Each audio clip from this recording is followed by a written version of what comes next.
welcome. Normal America Show. Host robnoerr. I'm just going to play whip songs for 3 hours. That's my plan. So I'll just sit here sullenly. I guess, how's this look? There we go. That was better. I'm just kidding. We're here, baby. We're doing a show. Hope you guys had such a great day. I know I did.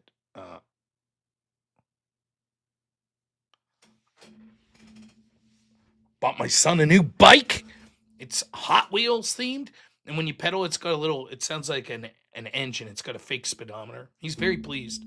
Very pleased with it. I myself am pleased. And a bubble machine. So he was hitting me with a bunch of bubbles. We were doing that as well. And then what else did I have going on today? It's a pretty good day. Kept the kid out of school today. Decided we'd go buy the new bike and everything. It's hard to buy a bike unless you can have him sit there and try it out. So yeah, it was fun. It was a good day. And that's it. I have nothing else to talk about. What do you think? That's it? Just end the stream? Do everyone? No. I've been streaming a lot. Did the extravaganza earlier. I don't know what was going on with Rumble. I hope it's doing better now. It was really... I can't tell if I'm live on Rumble now or not, but it was shit earlier. It was like blacked out for half the audience when I was doing the extravaganza. Not good. What can you do? So we're here to talk about Rumble's working fine, but YouTube's been giving you trouble. Yeah, you like that title? That's clever, wasn't it? I was like, what rhymes with Fauci? And everyone's like, ouchie. That's what they called the shot. But I was like, what about grouchy? Maybe Fauci's grouchy. See, I was sitting on my couch, see?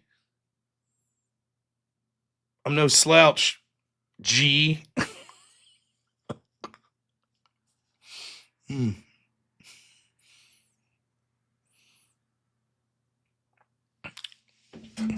like that? You like it? Oh.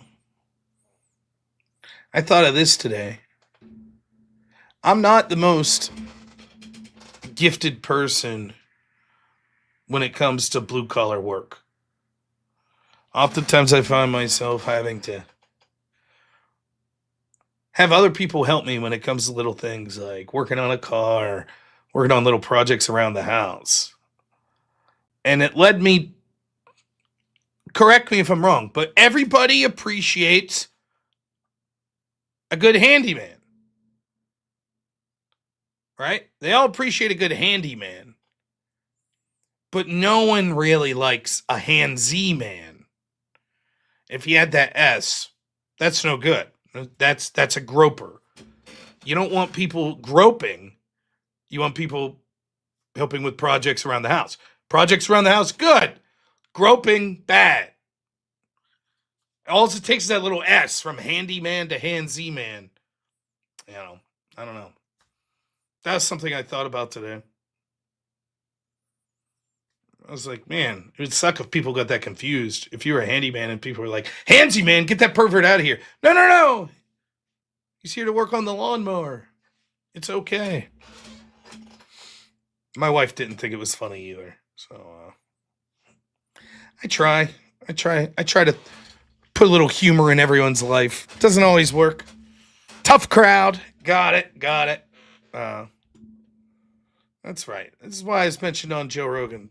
Not just jokes like this, but just the, Now I know what's going on. I know what's happening. I'm not stupid. Andrew is doing a TikTok invasion.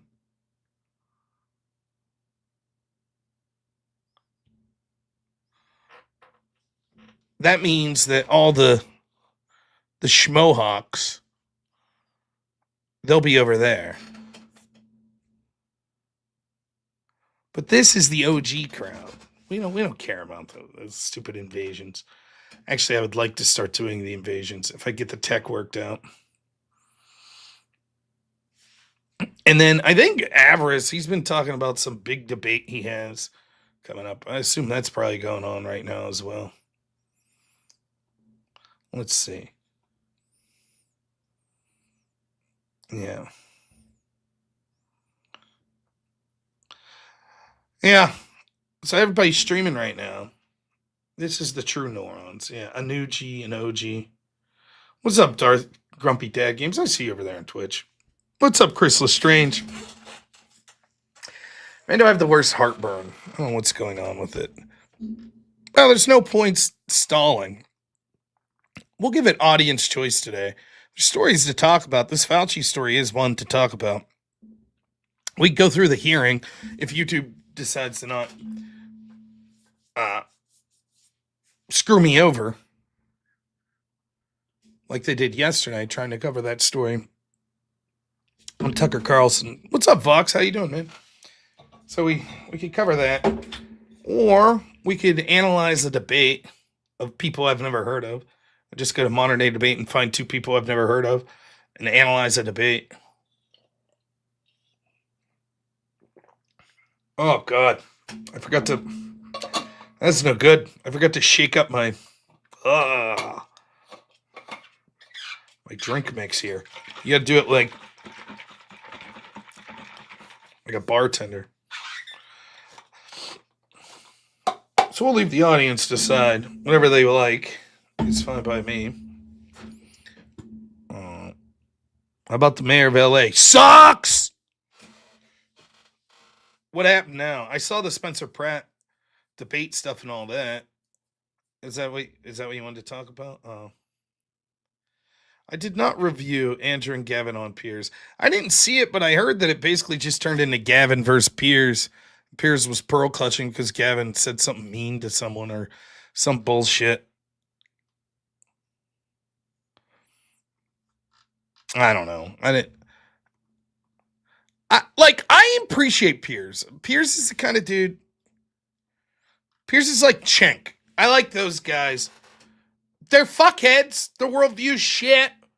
But I feel like they're the type of guys that you could, after the debate, be like, hey, what's up? You know. Oh, the mayor of LA getting cut. That wasn't the mayor of LA. Was it?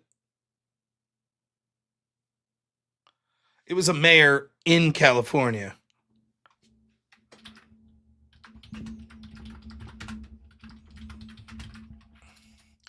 Was it LA? No, it was the mayor of Arcadia.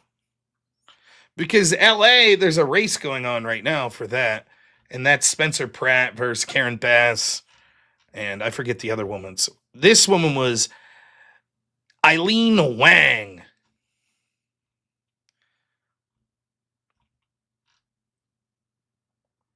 So Arcadia, not LA.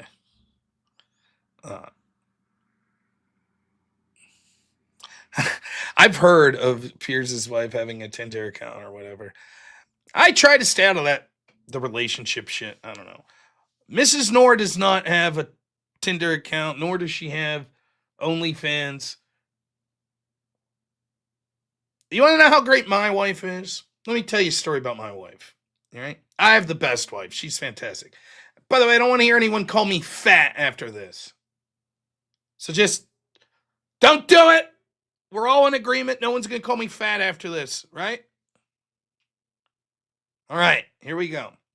So this summer, we have events planned. We don't take like big vacations. Normally we take little mini vacations. Though I do think maybe we're going to a beach somewhere. But we're going with her side of the family, her mom and something to a beach. And then my side of the family, we're going to this little park in the woods up here. It's beautiful. Jellystone Park. And they got like a little bit of swimming pool with like stuff for the kids, like, you know, water slides and stuff like that. But one of the things that happens when you're married and you have kids, sometimes you don't have time for just the husband and wife. It's always surrounded, like once in a while, my mom or my wife's mom will take Hank and we'll have like a day to go do something. Normally we just like go out shopping or something, go out for dinner. So we were like, we wanted to come up with sort of a personal day vacation, right? That's what we wanted to do. And I came up with this idea. Now, my wife's probably not the biggest fan, but she's an awesome wife, so she's agreed to it. I have this thing. I'm a very quirky person. I like, and again, don't call me fat. I like to do the taste test. I'm the different brand guy. Like, if me and my wife are, let's say we go into a gas station, we're driving somewhere. We stop at a gas station, we go in to get drinks. And she'll be like, oh, get me a bottle of water. I'll get her one type of water, and then me a different type of water. And I'm like, oh, we'll compare and see who got the better water. Or if you're going somewhere and they're like, bring a snack, you buy one brand of potato chips, and then like barbecue Wise chips, and then you also get barbecue Snyder's chips. And you're like, aha, now we can decide which one's better. I like that shit. Those are the little amusements that keep me happy in life. Little shit like that. Perfectly fine, right? Don't call me fat. Sometimes it's water. Anyways, we have a lot of little meat markets around here. They all make their own meat sticks and beef jerky and all of that shit. And so I've convinced my wife we're going to take a day this summer, just me and her, and we're going to go in like the Tri-County area we're in, and there's like probably 16 or 17 different meat shops, and we're going to buy like $5 of beef jerky from each one. Maybe $10. Beef jerky's expensive. And then we'll just sit around and be like, very good. And then we'll rate them. This is my favorite jerky. This is my least favorite. I'm very excited. I think that's a better vacation than like fucking where you can go. Paris to see all the Muslims? Please. I'll stick right here in my neck of the woods eating beef jerky. I think it sounds wonderful. So there you go. There's my big vacation plan this summer. Don't worry, I'll do a beef jerky stream beforehand. Yeah, I think it'll be a lot of fun. My wife's just humoring me. She doesn't even really like beef jerky, but that's okay. I'm going to have a blast. I think it'll be a very fun day. We stopped at this. The idea came up because we stopped at this it's like a little farmer's market store we stopped at today. And I found myself in a pickle because I thought they used to have this huge selection of like meat sticks and beef jerky and various smoked cheeses. And I hadn't been there for a couple years, and the place changed. It's less like that now and more, it's basically a restaurant. So they had half the stores now seating where people were ordering food and just eating there. So their cheese and meat selection was very similar to like just a normal grocery store you go to. So I was looking, and I'm about to turn around and walk out, and the old lady behind the counter is like, "Can I help you, sir?" And then I felt bad because I didn't want to like leave empty-handed like a weirdo, like I just walked in this place. So I was like, "Yeah, I was just looking at the cheese." And she's like, "Oh, well, what do you like?" I'm like, "I don't know." And she's like, "Oh, we got this Swiss cheese in. It's $8.99 a pound. It's great. It's really good Swiss." I was like, "Okay." And she's like, "How much do you want?" I was like, "Half a pound." She's like, "You should try a pound. You'll really like it." And I was like, "Okay." So then I walk back to the car, and I'm just holding a pound of Swiss cheese for $9. My wife's like, "What the fuck you doing? No one eats Swiss cheese." I like Swiss, but no one else does. She's like, "You're not going to eat a pound of fucking cheese." And I was like, I didn't know what to do. I was on the spot. The lady was very convincing. It was a very traumatic experience.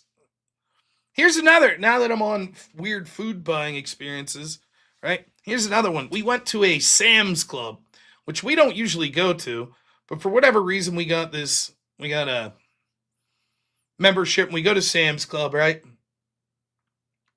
And I think I may have told this story on stream when it happened, but it was a while ago.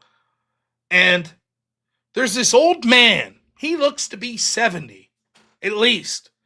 And it's just, you can tell it's like his first day, or maybe it's not his first day in the store, but they have him, he's doing the samples, right? And he's clearly like, he don't know what he's doing. And there's this shitty 30-year-old looking woman that just looks like the fucking biggest piece of shit ever. I hate this lady. I fucking hate her. You'll understand in a second why. So I'm not a big sample guy. There's something weird about taking the sample at the store. I don't know. I'm usually not a big sample guy. So we walked by and I'm like, no, thank you.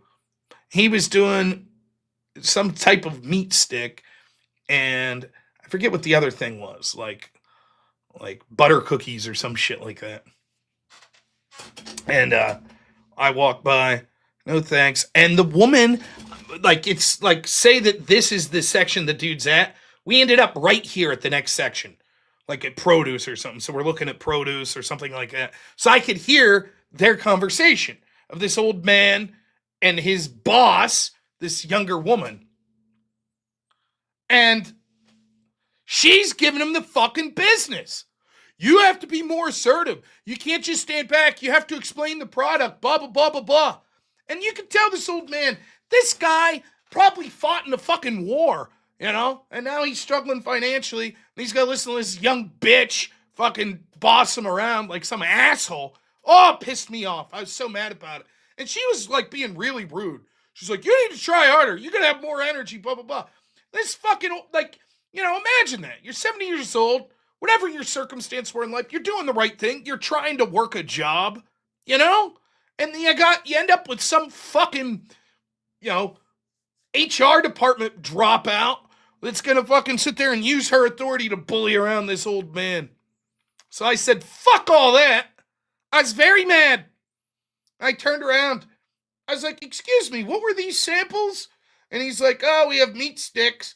And I was like, that's very good. He's like, yeah, they're on sale. I was like, I'll take 2 packages. I bought, like, they were like $11. I spent $22 on meat stick. He's like, oh, thank you very much. I was like, there, eat that shit, fucking lady. How you like that? That old man just sold 2 bags of fucking meat sticks. I was fucking mad. I would, if I was in a better financial position, I'd be like, I'll take the whole fucking cart. Give me everyone. Go in the back and see if you have more. I'll spend $1,000 on these fucking meat sticks. You're the best salesman I've ever seen. Give this guy a fucking promotion. Fucking young lady. I was mad about that. I was very mad. And I enjoyed those fucking meat sticks too for the next week and a half. Yeah, that. They're like, another fucking sucker. We got him. We got him. The old guy's really her boss. He's like, good job. Got that stupid son of a bitch. They saw me a mile away. Easy, Mark. Well, I was upset. Poor old man. Man, I didn't think of that they bamboozled me. Now I'm kind of pissed off all over again. Somewhere that old guy's still, he's telling his buddies at the nursing home, this one time we got this fat guy to buy 2 bags of meat sticks. Fuckers! Ah, boy. Well, that'll happen. All right. We've stalled enough. We're going to do audience choice here today. The Fauci hearing's an hour and a half. We can go through that and I'll give my commentary. We could just cover that story quicker and a couple other stories. Or we could review a debate on, like, modern day debate. I don't have a particular one picked out. But,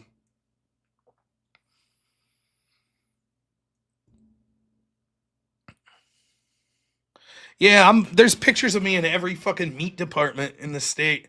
Oh, here he is. Fucking, this guy's an easy mark. We got him. Damn it. They got me. Fauci, we got 1 vote for Fauci, 1 vote for all of it. I'm only human. I can't be here all night. I can try to talk as fast as humanly possible. We'll go through the debate first, and then we'll go to the Fauci thing to see what we can do. But I think Fauci be upset and keep down to me. I probably won't see charges. You know, I can try to talk like an asshole and get through them all. No, we'll pick one and take our time.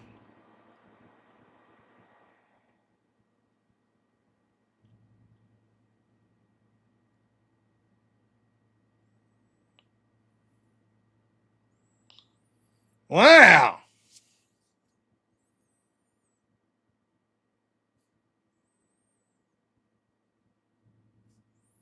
Let me check something here. Over on Rumble, Letty, $5. I don't know if this person's being serious or not. I don't even know what they're talking about. Thanks for the $5. Says, Rob's a bitch. I've come to Rumble and have to give up my YouTube premium with no ads for some Rumble AI bullshit. Go drink some river water icy light, bitch. Wow. I mean, I do drink a little Iron City from time to time. I'm not much of a drinker anymore. But, yeah, I have no control over the ads that Rumble is playing. Sorry. I don't know what to say. Maybe if you drank some more river water icy light, bitch, you'd be able to afford a premium membership and you wouldn't see ads. But I don't know.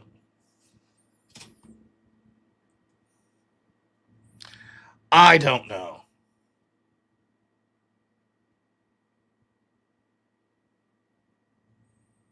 Just a hunch. Not sure. Over on YouTube, let's read some super chats, then we'll jump in. Crisco, 19 months. What a loser. 19 months you've been watching me. He says, whip songs suck. Fishing stream now. You willfully hang out with me. I've been with me for 41 years. It's fucking miserable. I would happily jump ship if I could. Thank you, Crisco. Mr. Prometheus, 5 months a member. Thanks, says Woot. How's marriage? Hope everything went well, man. Vita, another 19-monther. Woo. Man, thank you so much, Vita. Always appreciate it. GG, 12 months, a full year. I think it's been about a year since you went full time. Yeah, be close. I think it was about last May. Yeah. Gizmo, $20. Thank you, man. Since I was just watching Andrew and I noticed that he has a hat on and growing his beard out. Sounds like someone we know. Or was it planned? Maybe he's losing his fucking hair. That's why I started wearing hats. I don't know. Lavin, $2 says, how about the mayor of LA? Yeah, we could get into that a little. Vita, $2 says, CIA raids on Tulsi's office. Yeah, I was just reading about that story. That's one of the stories we could cover for sure. Naughty Germ, $5. Thank you so much, as always, my friend. Crit, $5 says, if I see any more talk about Thomas Massey from the AF, America First, is that what we're talking about? I'm going to lose it. I'll talk about Massey. I'll piss everyone up. Dave Alyssa, what a wonderful dog there. Says, huge fan. God bless. Rob. Thank you. Appreciate it. I am bald. My son calls me out on it. He said I was sitting there just hanging out with him. He's like, Dad, I have more hair than you. I was like, I know, son. I know you have more hair. He's going to be tall, too. I'm a short little rotund son of a bitch. My son's going to be like 13 and taller than me. I see it coming. That's okay. I'm happy for him. Is there any food I could secretly feed my son to stunt his growth? I don't want him like freakishly small. Just a half an inch. It grown adulthood, a half an inch smaller than me. That's it.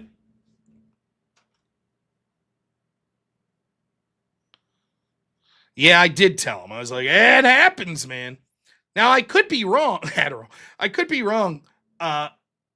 Isn't like the bald gene, isn't it like your grandpa? So someone had told me that. Maybe that's just a wives' tale. I don't know. But my dad still has a full head of hair.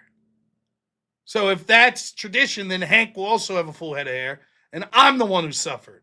I'm the bald man. But my grandpa was bald. My wife's dad.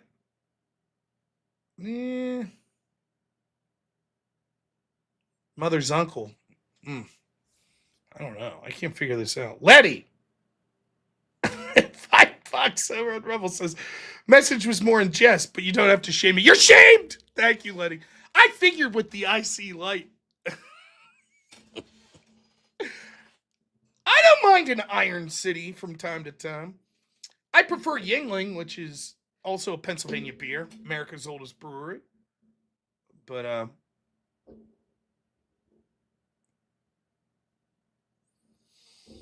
well,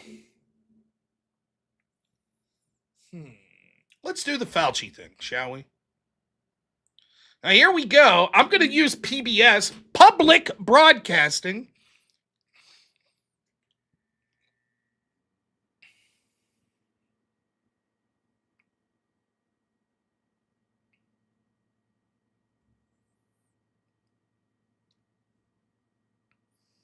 I think it may start a little into it. So, now, before we go in here, let's outline. Let's talk about the elephant in the room. Let's talk about COVID and vaccines and all that shit. Because I see early in the show people were Trump did Operation Warp Speed, and Trump, he liked the vaccine, and blah blah blah blah blah, and blah blah blah blah blah blah blah blah blah blah blah. Trump's the worst. I hate Trump. Can we just make the show complaining about Trump? Blah blah blah blah blah blah blah blah blah. I see you, Danny. I see you laughing. No, you're not wrong. So here's my feelings on COVID in general before we get into it. I'm real pissed off still about COVID. Now, I'm real pissed off about a lot of stuff politically, so I guess get in line, COVID. But COVID, in many ways, may be the most egregious. I think when it comes to just outright political corruption, like the gamesmanship of politics and cheating and trying to jail your opponents and attack your opponents, I think Russiagate still the worst. But when it comes to the actual immediate real world effects on our lives, everything surrounding the COVID thing is infuriating. It was so blatant. It was so blatant how all of these leaders told us that we had to make these huge sacrifices while they ignored their own rules. It was infuriating. We had to fucking put up with, being told that if we wanted to go to work, we were spreading the virus, but Black Lives Matter was doing this noble thing, and the virus was bad, but it wasn't as bad as racism, blah, blah. It was all a fucking joke. An absolute fucking joke. We get it. Donnie Boy said, we should do a Donnie Boy character. Now, let's see what we can do. Let's do a Donnie Boy character. Backwards hat. This feels like Donnie Boy, right? The Donnie Boy feels like he'd wear the round glasses. Is this a good Donnie Boy? What do you think? Hey, guys. Hey, it's me, Donnie Boy. Hi. It's Donnie Boy. How you doing? I like Rob. I like the Normal America show, but let's be honest. When I wake up every day, I'm like, how did Donald Trump hurt me today? And I just can't wait for Rob to stream. It doesn't matter what he's talking about. Rob could be talking about how he went to the zoo with his son and the alligators were sleeping and his son didn't get to see him. That's Trump's fault. We know that's Trump's fault. Trump has said some very vicious things about alligators. He has said that. And to wit, it probably wasn't alligators, it was probably crocodiles, because Trump's attacks on the education system has also diminished people's ability to understand the difference in the snout sizes from alligators to crocodile. And don't even get me started, you know where else there was crocodiles? Epstein Island. And Trump's covering that up as well, that they put these crocodiles around Epstein Island. Of course, the mass importation of crocodiles in Epstein Island also coincides with the inflation that we see under Donald Trump. That's Donald Trump. Now, Rob's going to talk about COVID. Of course, the real story here is Donald Trump. I don't know if you knew about that. Donald Trump's the reason for all the bad things that happened on COVID. And, Rob's going to play whip songs at the end of the show. If you like them, Donald Trump hates them. But if you dislike them, Rob's playing whip songs because of Donald Trump. That's what's going on. Also, Donnie Boy's wife's been upset with his impotence as of late, and that's Donald Trump's fault. It's all Donald Trump. So my life hasn't been going in the best direction, but it's all Donald Trump's fault all the time. So, Rob, keep streaming. Love you, but let's be honest, everyone in the chat, everything's Donald Trump's fault all the time. Hey, Donnie Boy, we appreciate those contributions, man. Really, really, like, Astute, very astounding, man. Great contributions there. Donnie Boy only speaks facts, says Donnie Boy. Now he's talking in the third person. Donald Trump's so evil, he's convinced people like Donnie Boy to talk in the third person about themselves. Ugh.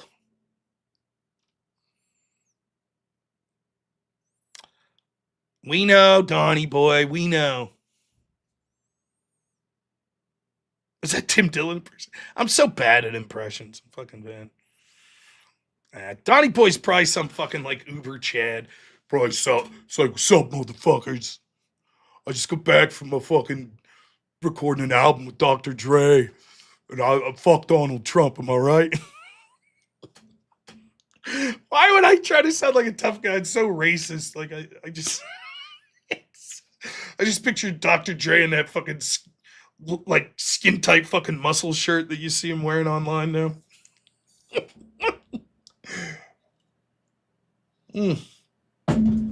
All right, let's fucking get into it.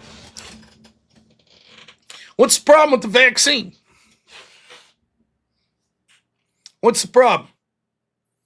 It kills people. It hurts women's immune system. Yeah. It's probably bad. It probably is. But hear me out. I never told anyone not to take the vaccine. I didn't.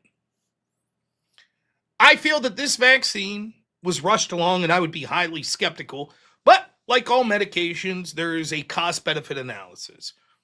And so probably there were certain people with certain medical conditions that made COVID very likely to be very serious for them, that perhaps the vaccine made sense with them. There were other people that we were trying to force to get vaccinated that were amongst the most healthy, least at risk from COVID whatsoever. My problem always was with the forcing of the vaccination. That was always my problem. Now, there's a separate issue.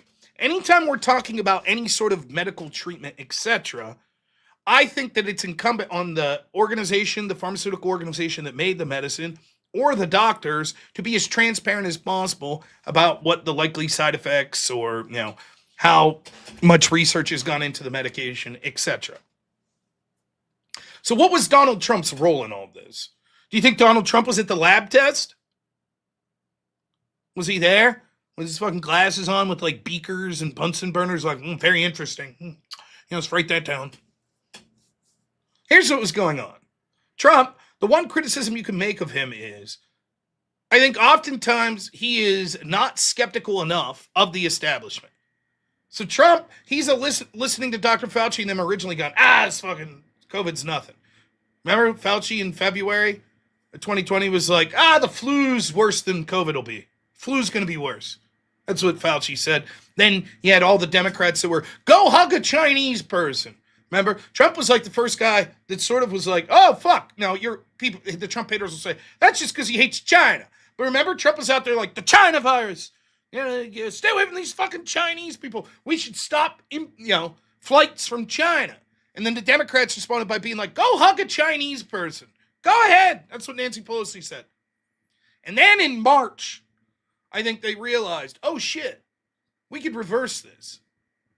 We'd be like, no, it's the most serious thing ever. We need to lock everyone down. We need to totally control people. Oh, now that we shut down the economy, we need to mass print money. And Trump fell right for the trap. And before anyone says that I'm fucking rewriting history for Trump, go watch my videos from March, April, May 2020, where I was fucking livid. I was offered a job by the Trump campaign to do, it's like $22,000 or something, to, in my little county that I'm at, be the point person to my county. And I said no because they wanted me to end social media. And then, almost immediately after I turned it down, 2-3 days later, Trump's out there saying 15 days to slow the spread, and I'm going berserk. I'm like, this is fucking stupid. Trump is playing right into the hands of these people. Trump's cruising along. You have the haters of Trump, but the economy was cruising along. If COVID hadn't happened and we didn't have the lockdowns and all the controversy and the economic fallout of that, I think Trump easily wins in 2020, even if the deck was stacked against him. Even the people that didn't really like Trump were like, economy's pretty good. Hasn't been any wars. Everything's pretty good. So I was heavily critical of Trump the entire time. But I wasn't critical of Trump for trying to come up with solutions. That I wasn't critical of. I was critical of him for embracing lockdowns and shit like that. But a lot of this stuff and the people like Donnie Boy that's going to yell about the vaccine sound very much like the lefties. You remember when the lefties freaked out because Donald Trump came out and said, the virus isn't that bad. You know, we're going to beat this thing. We're going to get some medications. Trust me, we're going to come out and talk. Now, that's kind of what I expect my leader to be saying. I don't want my leader to come out and be like, we're all fucked. Everybody stay home. We're fucked. There's no hope. Just stay in until like maybe a year or two it'll go away. That's not what I want to hear our leaders say. So everyone around Trump, originally downplayed it. Then they're saying, oh my God, run around with your hair on fire.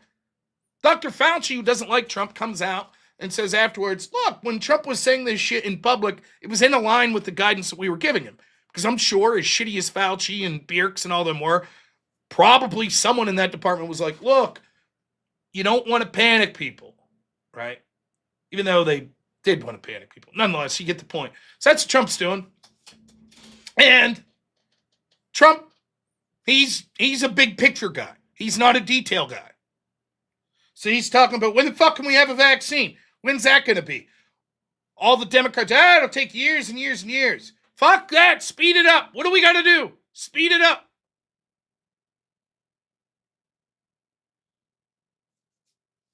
That's what was going on. You think Trump knew that there were all these horrible side effects from the vaccine? You think that's what he knew? Or do you think he saw, I'm going to lose this election, people are being crushed economically, if I'm too on the side of lockdowns, I'm getting crushed by my own side. If I'm against them, I'm getting crushed in the media by people that say I'm killing people. So we need something. Oh, here's this vaccine. Great, let's get it out there. Pfizer was doing clinical trials, as shitty as they were, we've now found out. They had the results of the first trial and intentionally withheld the results until after the election because the Democrats' key argument was, there's no way we could have a vaccine. None. Then immediately when Democrats won, they went from, we'll never get a vaccine this quick, and I wouldn't trust it because Donald Trump rushed it, to, now that they won, of course we trust it, and you should all be forced to take it.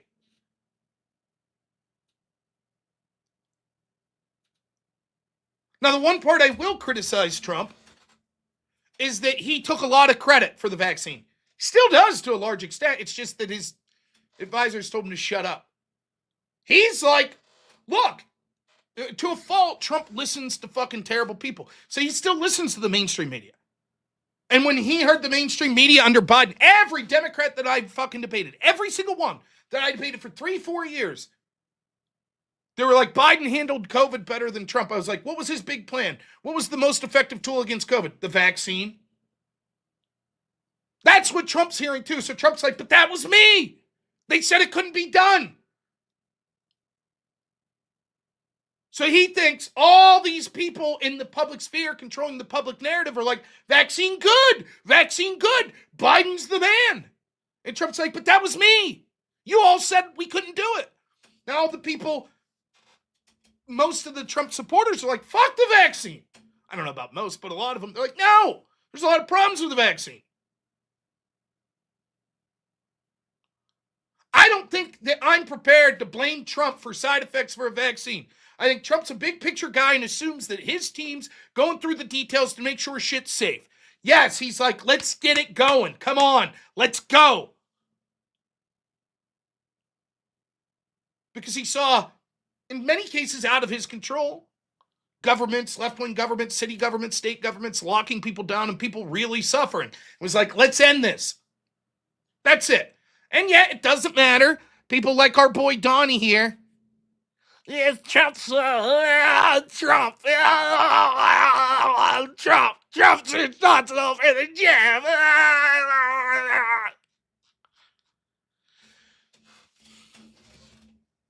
There's a fucking million things to criticize Trump about. This one, I'm always sort of flabbergasted. The big criticism is, I guess you could say, Trump, why don't you look at the evidence? We find the evidence is vaccines are doing harm. So stop praising it and hold the people accountable. I guess that's a legitimate argument.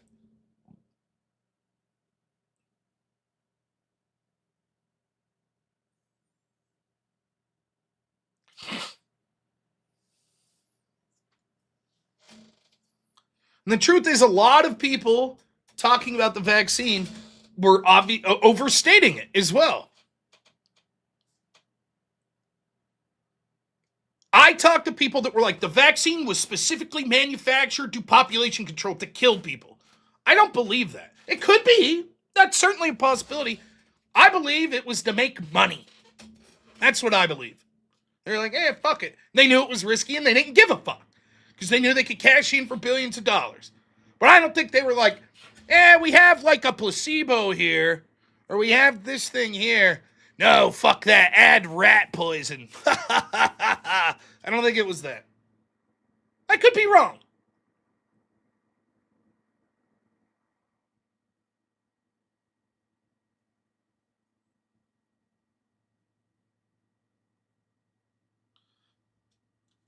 You aren't going to criticize people on the right saying that the vax is going to microchip and unalive you.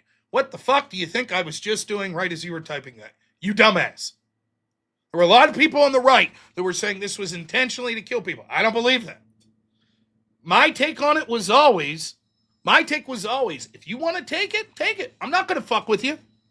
By all means. My advice the entire time was, listen, find a medical professional you trust that knows your unique medical situation and make a decision.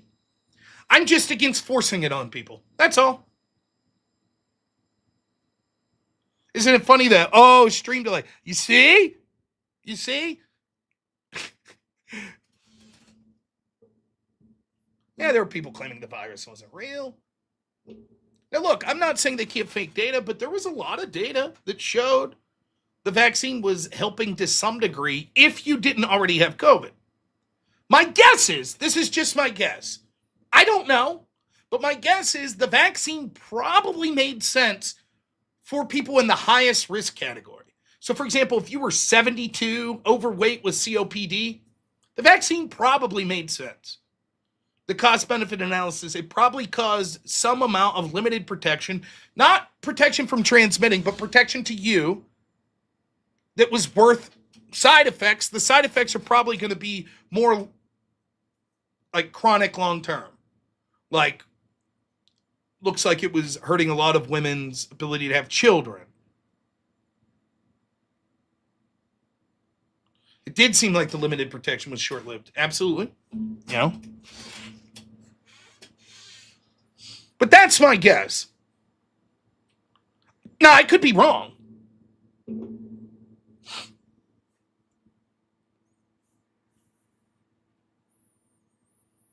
But I'm not going to be one that's like, oh, you fucking got the vaccine back in 2020, you fucking idiot, blah, blah, blah. That's not going to be me. For me, it's like, Well, there you go. Positive side effects as well. Maybe negative, I guess, depending on how you look at it.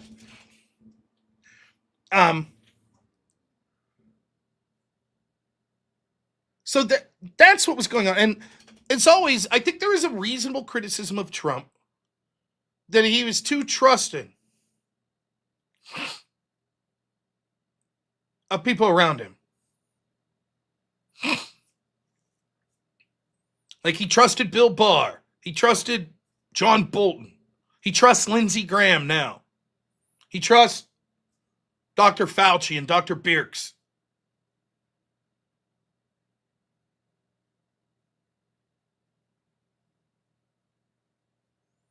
That's fair. But I don't think, like, Trump to me, even with the Epstein stuff, it's very similar. It's like Trump's just listening to people around him. And if your criticism wants to be like, hey, the buck stops with him, he appointed those people around him, I get that. I do. I absolutely do.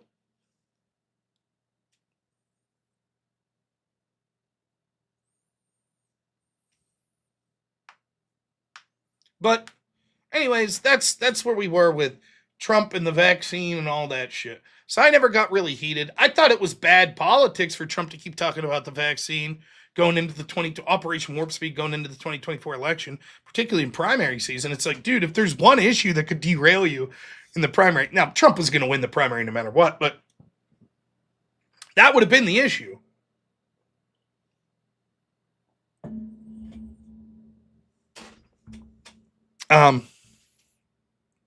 But I just, the people that like, oh, he forced it, particularly the right winger. Well, it's almost all right wingers. It's like, what did you want him to do?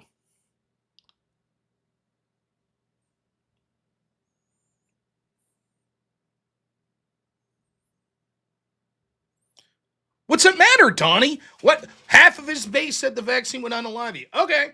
What about you, dumbass? How about that? How about your stupid ass? You falsely thought that I wouldn't say that I didn't agree with the right wingers that said that.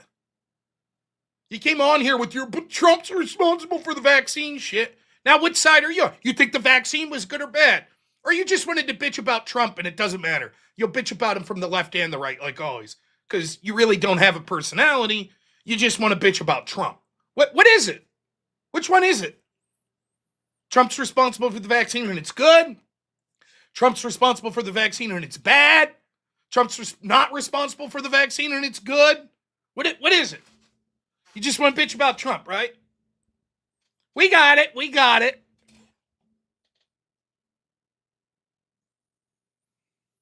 Now, unfortunately for Trump, and it started to come out, maybe too late, but I don't mind people saying the buck stops with Trump. The whole story with, now we'll move away from Trump, the whole story with Fauci and the irony of all this, Blastsport, I see you very generous donation. I'll get to it in a second.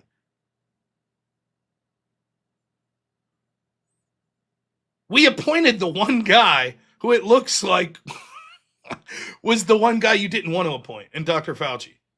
He looks to have been responsible, at least in part, for the funding of the Wuhan lab and gain of function.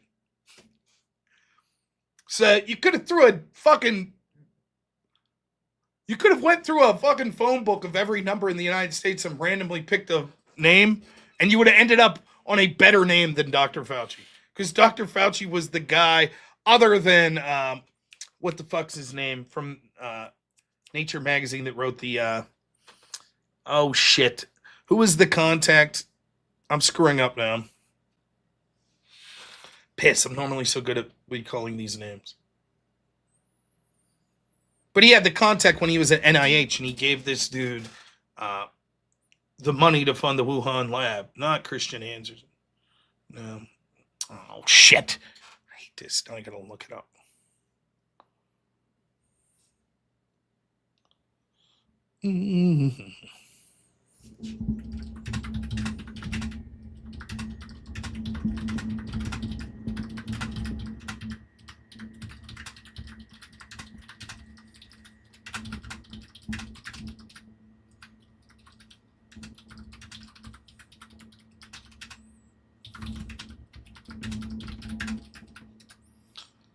No one in the audience saved me? I figured one of you would save me. I think its name. Oh, no. It's giving me the wrong name. Peter Danzig! Oh! Zero Fox coming in. Yes! Yes! Well done. I feel like Destiny debating. I just crowdsource my arguments. Nice! Did you ever notice that? When you're debating Destiny, he's reading the chat. The one debate I had with him on fucking Insurrection, Pisco called in afterwards. I was like, were you DMing him during the debate? Oh, I don't know. I was like, don't bullshit me. He's like, yeah. It's like, it's so funny. I could do it too. Little did you guys know, Zero Fucks is actually just a mute. He literally is just typing every debate argument I ever make. It's just him. I just have a very nice voice. So, yeah, so Peter Daszak, that's what I was saying. So Fauci, Peter Daszak may have been worse to listen to, but Fauci, right up there. He's the one who funded him.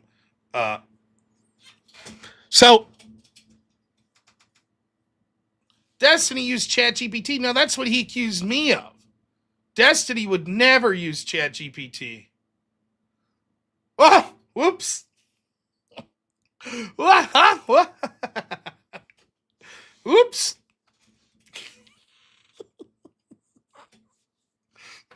Uh-oh. Uh-oh. So that was Fauci. And look, at some point you can blame Trump for not being as hostile to Fauci as he should have earlier. I think that's fair. But, you know, the whole, well, we're just going to fucking, Trump's as responsible as Fauci for the vaccine. I don't think so. Trump's the guy that's getting the trucks lined up and saying, come on, let's get the medicine, let's go. Then when he sends the truck out, you're like, but the medicine was bad.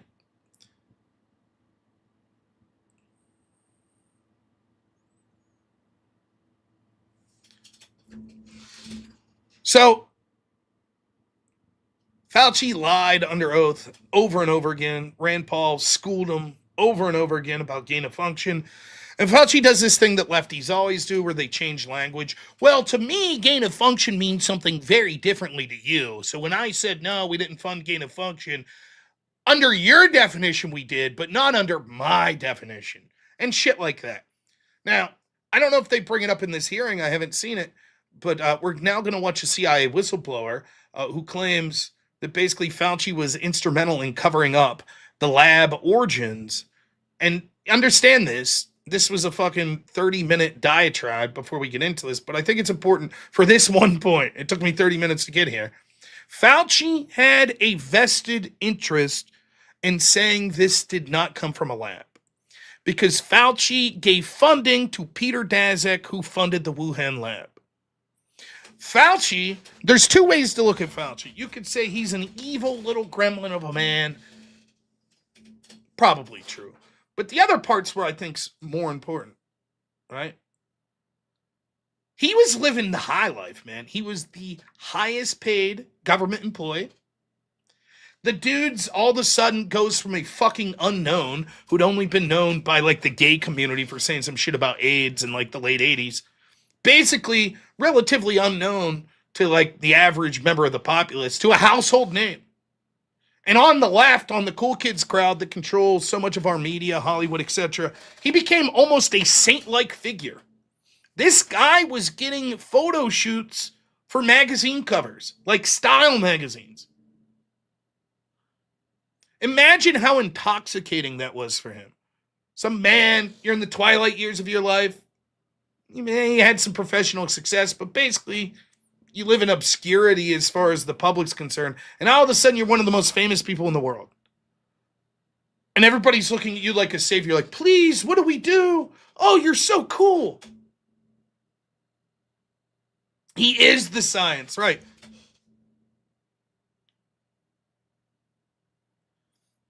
Now think of how fucking, what a scumbag you have to be. What an absolute piece of shit human being to be riding that. I understand riding that high wave. I'm sort of the opposite. For me, people always say, would you rather be famous or like have money? How is that a fucking question? Give me the money and obscurity.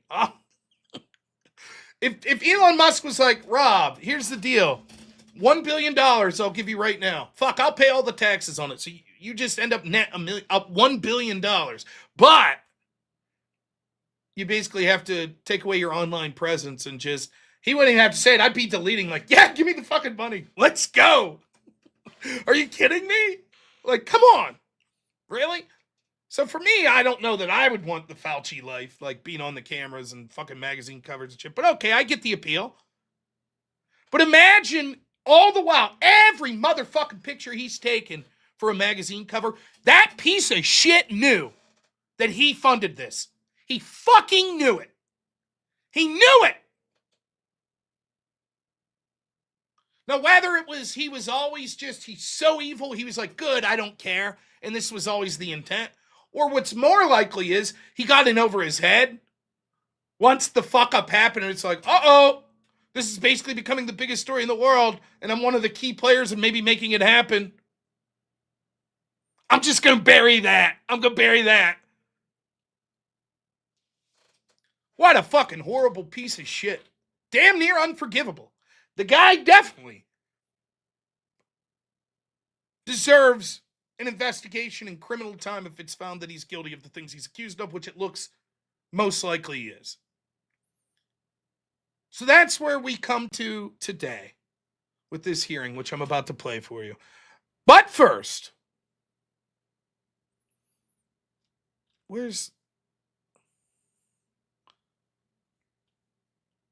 I was going to wait. My editor, Black Elk, put something together for me. I was going to wait.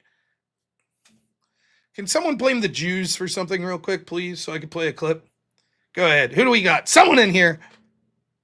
What do you guys think of Jewish folks? Anyone have anything negative to say about anybody that's Jewish? Anyone out there? We'll check Rumble. Rumble looks like a crowd that might have something to say. Anyone? Nah. Any takers? Oh! Well, imaginary. Oh! Well, I'm glad you brought that up. Here's my retort. Jews.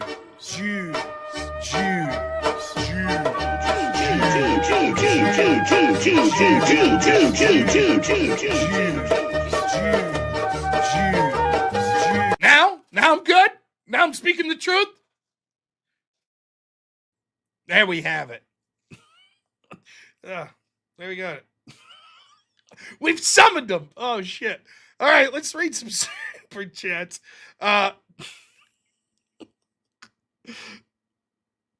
Crit! Thanks for the $10. Says, in your debate with Hunter Avalon, holy shit, that seems like forever ago. You said we shouldn't push experimental vaccines on kids, and he said it's fine because there's a long-term testing showing it's safe 6 years ago. Yeah, those people will never apologize. They'll never apologize for that shit. That's one of the reasons that accountability is so important. We'll never get the accountability. These motherfuckers, they don't care. It's like the transing children and all that shit. They'll just pretend they never said it. And the damage that was caused by the fucking horrible shit that... Again, I said this about COVID the entire time. Let's say I was wrong. Now that's not good. You want someone that you're watching to sort of be correct, particularly on issues like this that's affecting people's lives. We were told that this was a virus that's going to kill all these people, or the other side of it was locking people down egregiously and horrible to their lives. I was heavily against the lockdowns. But let's say I was wrong. Let's say that it was like, oh, Rob, it turns out the government went the direction you suggested, and now look, millions of bodies stacked up. My response to that would be like, I'm sorry, I was trying the best. I was giving my reasons for this, but I didn't force anything on anyone.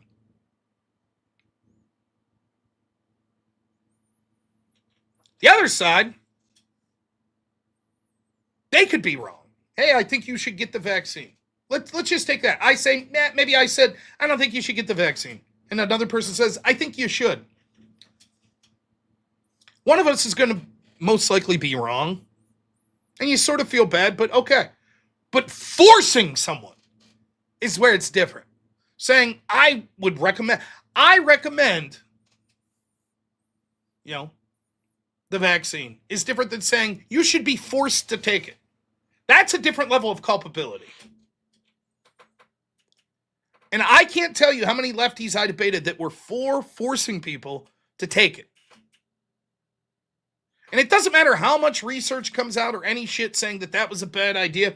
They're going to be like, that's what I say all the time. When you supported forced vaccination, you supported lockdown, what was the evidence you were looking at then? What was it?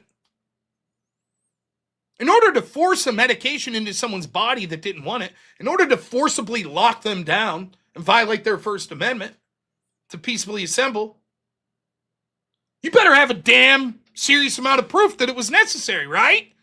And almost none of them did. Their proof's like, I heard it on the news. That's what everyone was telling me. Trust the science.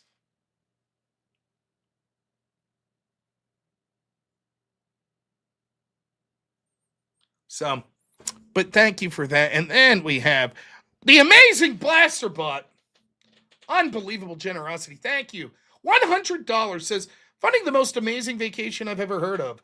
The Beef Jerky Grand Tour will surely be a dream vacation. Borea Lepelta, Mark Michelli, was a mummified nodosaur they found up in Canada. I wonder what dino jerky would have tasted like. I bet it would have been delicious. I've had alligator jerky. Yeah, the beef jerky, I will keep you all abreast of the situation. Psycher Carrick, $2 says, I like Mother by Danzig. I could do a little karaoke of Mother. That's a karaoke song I do. We'll have to get to at least $1,000 for me to sing karaoke. But yeah, it's a good song. And then Zach Gelpy, who we summoned, it's $10 says the Jays, like that Zach guys, is the devil. What? Jews, Jews, Jews, Jews.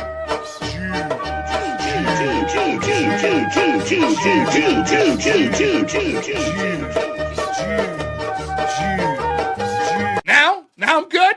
Now I'm speaking the truth.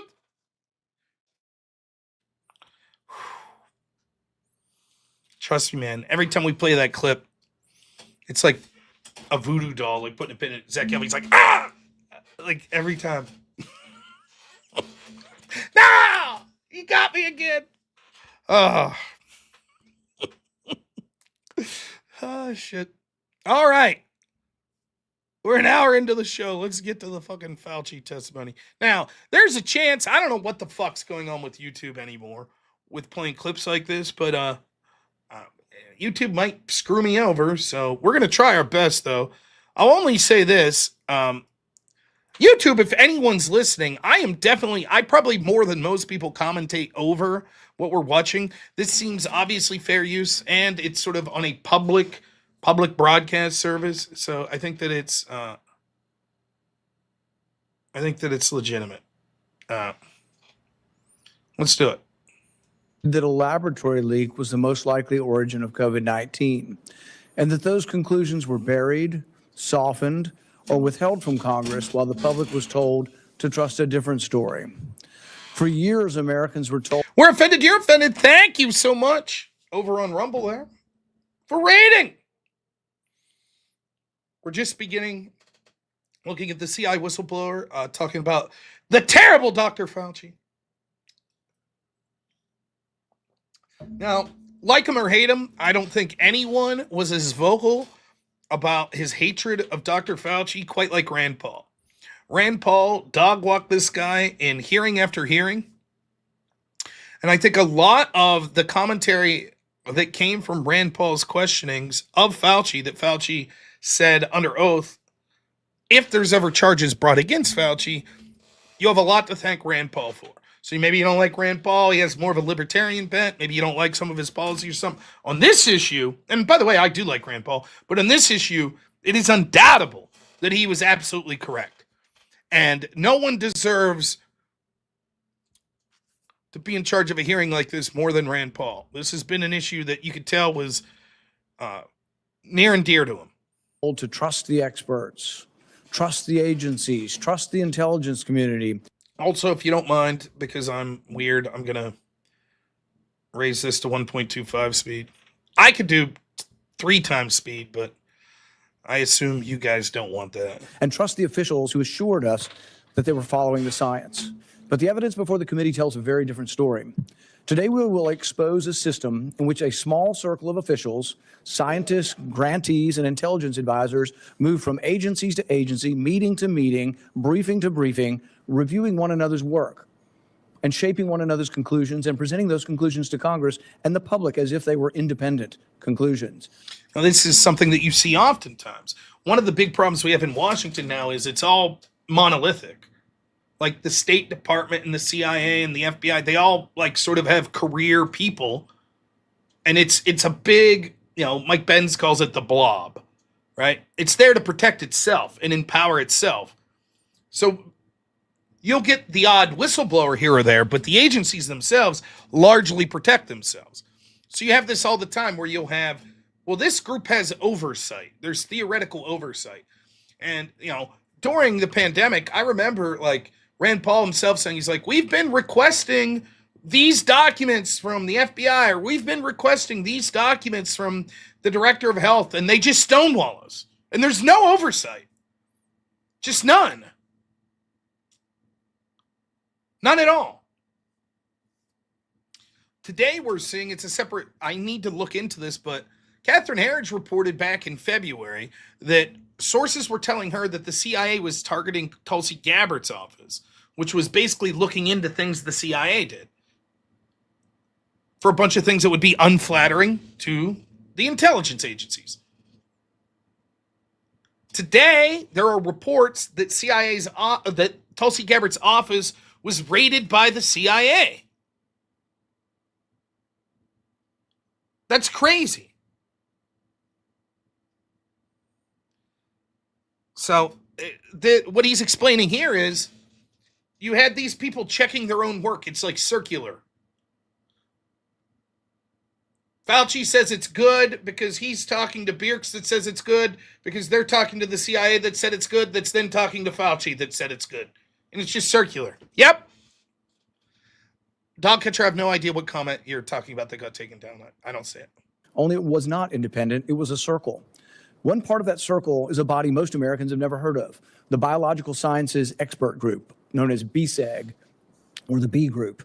BSEG operates under the Office of the Director of National Intelligence. Its stated purpose is to give the intelligence community access to outside scientific experts on biological threats.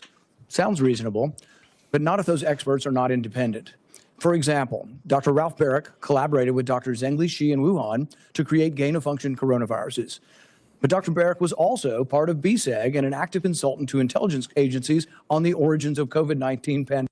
Now, we all know this about Peter Daszak. So the original paper that said, that was touted in, I think it was in Nature magazine, that was touted as definitively ending the debate as to whether or not it came from a wet market or the lab, was written by this guy, Peter Daszak. Daszak, who we would see on camera admitting that he was funding gain of function in the Wuhan lab. We also could see through communications Fauci and members of his team were having at the time that their first guess was this came from a lab, right? Coincidentally, one of the things we're likely to see potential charges, we already saw Fauci's assistant Morenz brought up on charges. He didn't get a pardon. Morenz was brought up on charges of communications show that he was in communications with the person in their department that was responsible for a Freedom of Information Act request and maintaining documents so that they could be seen by oversight, the public, etc. And he was intentionally gaming the system to write things in ways that would never be found by oversight, etc. So this is the game they play. Now, Daszak, he writes this, it couldn't have came from a lab in Wuhan when he's funding the lab in Wuhan. Then we had all these, 47 scientists signed on to it. Many of them later would retract their names because they're like, oh, well, we didn't know. I played you the clip the other day of this. He was supposed to be this very sober scientist guy, and he doesn't get political. And these two women were interviewing him, and they're like, well, what about, this language, this paper you signed off about trans treatments being necessary for kids? He's like, I never said that. That's outlandish. I would never say that. And then they read that section of the paper that says exactly that, and he's like the top signature. And he's like, well, right, they're signing this shit all the time. But here's what you might not know. Maybe you know some of that. This isn't rocket science, but there's so much money that goes into these medical fields. Gain of function, all these other types of treatments. Now, gain of function particularly has been iffy. There's been people trying to shut it down. I mean, we're basically talking about potentially weaponizing viruses. You could say it's for good reasons, but it could get out of hand. So even if you are in the scientific community and you aren't necessarily involved in the Wuhan lab or gain of function whatsoever, you know that around the world there are big government dollars going in to the pharmaceutical industry in these sorts of ways. So you're going to be like, nah, it wasn't us. Wasn't us. You don't want more scrutiny over the dollars being sent to your organizations? Nope.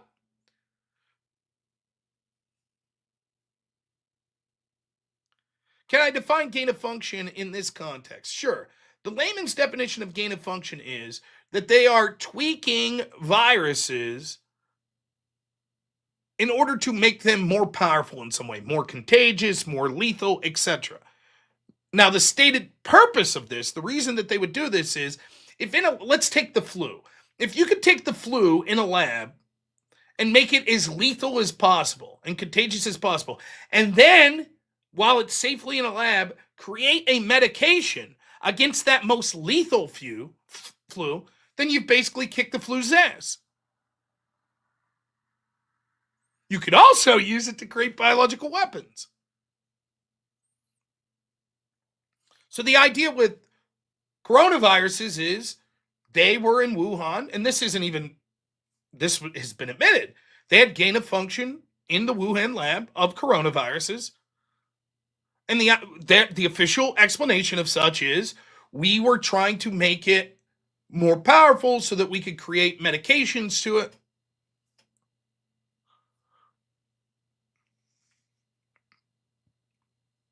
Now, Fauci has this different definition. Well, technically, you have to do this exact thing for it to be gain of function.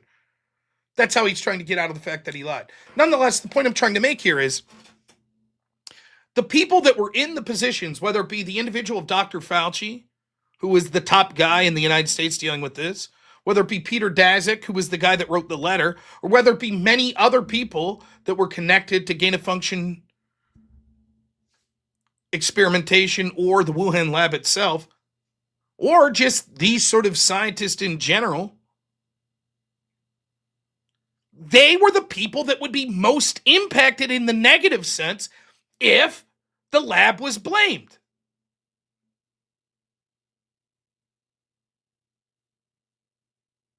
It'd be like this. I hate to do this to make a sports ball analogy, but let's say they're oh, by the way, I was talking to my editor, Black Elk, if you're watching. Do you guys, brief aside here, apologies. Do you prefer this screen or this? Do you guys prefer this?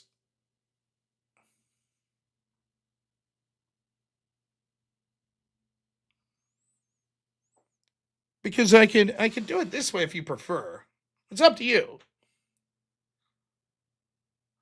I'll wait and see what the audience says.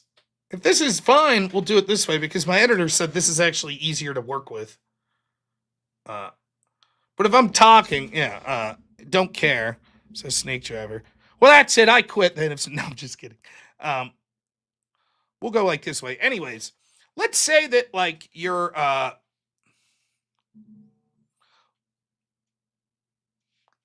I'm getting a message. Can I make the box bigger? All right, a bit. And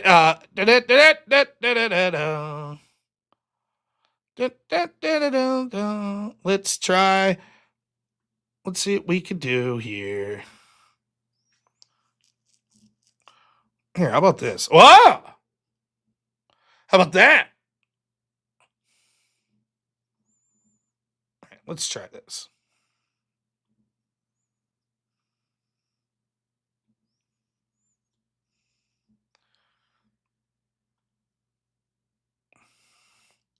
Okay.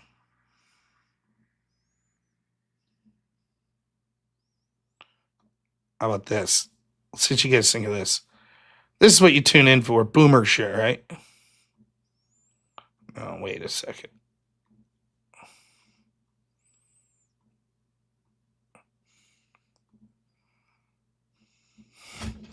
All right.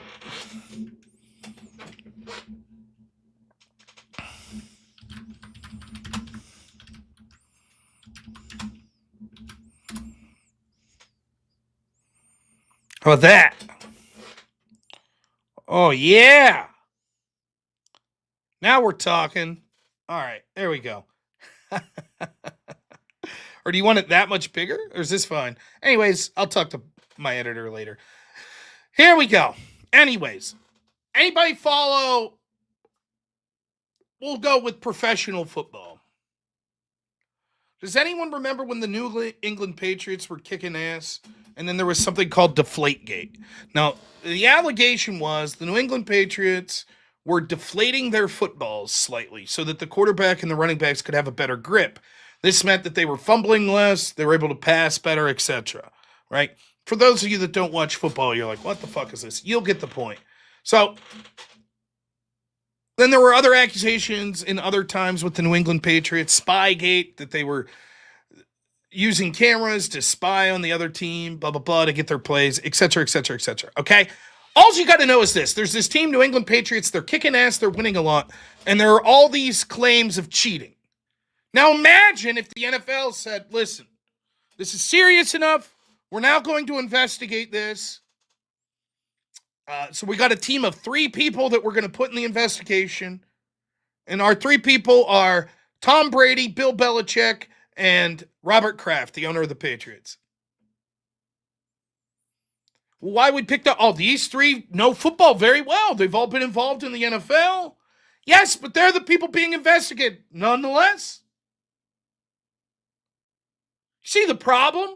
You'd be like, well, wait a minute. The very people that will be implicated if it's found out this is wrong are the ones investigating. That's in effect what COVID was.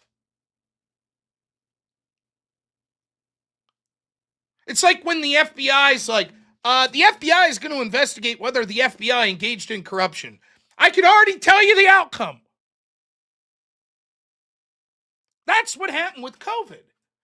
And these smug motherfuckers, when you could see it happening in real time and you called it out, they were like, trust the science. Who are you? Oh, do your own research. It's like, you stupid son of a bitch. Even if you want to put massive amounts of faith in science, okay, great. Science, good. Scientists are human. They could be fallible. They could be greedy. They could be corrupt.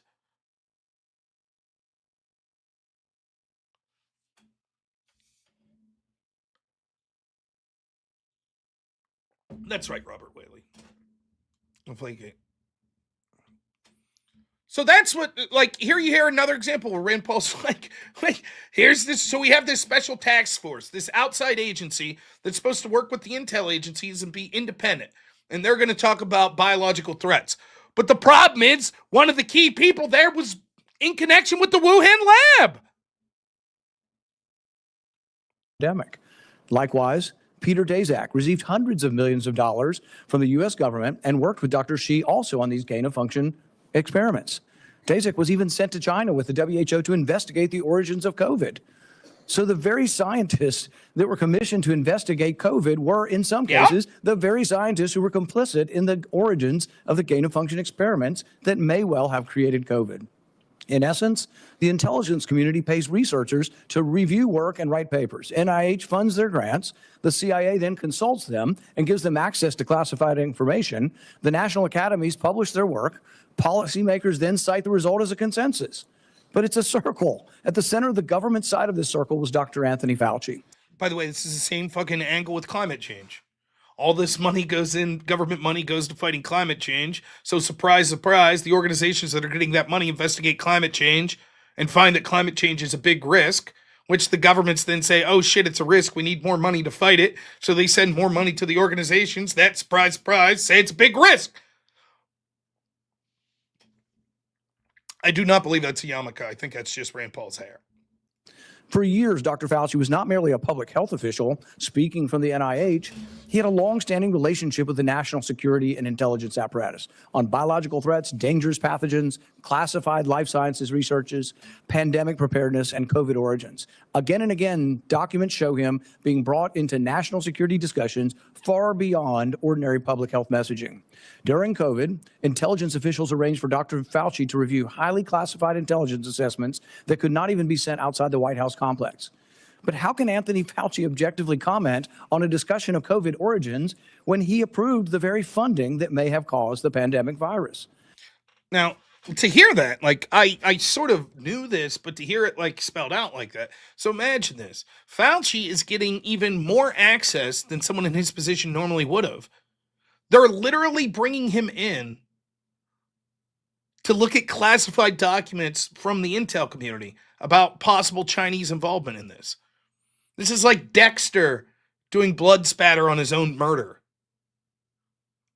This is very interesting, says Fauci, as he's looking at the evidence of his own involvement, assuring us all that there's nothing to see there. From the outset of the pandemic, Dr. Fauci shaped the conclusions. Dozens of times, he referred to the idea that the pandemic originating in the lab was a conspiracy, that it was a conspiracy theory. Dr. Fauci convened the now infamous February 1st, 2020 call. Some scientists on that call privately raised serious concerns about a laboratory origin. This is what I was talking about. Like the emails that they were showing back and forth was like, looks like it came from a lab. But they acted publicly like it was an absurd belief that was debunked. And ironically, those same scientists later co-authored the proximal origin paper, which publicly dismissed the lab leak hypothesis. One author received a $9 million grant from Dr. Fauci's own agency after he changed his opinion from lab leak on the private phone call to natural origin in public. What more do you need to say? $9 million probably persuades you, right? Well, maybe I was wrong there about the lab leak. Oh, well, thank you so much for the $9 million, right? The fact that it was all circular. And by the way, there's supposed to be a bulwark against this. Do you know what it is? There's supposed to be, wait a minute, if the government ends up corrupt like this and it's just one corrupt circularly covering up for the next, what's the bulwark against this supposed to be? Does anyone know? Of course, you could have whistleblowers and stuff, but that's not what I'm talking about. There's supposed to be an institution. There's supposed to be an institution that's critical of power. Anybody have a guess?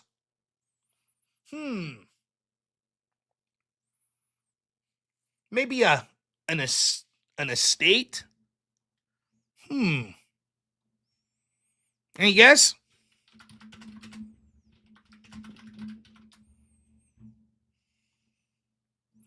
That's right. The news. That's what journalism's supposed to be.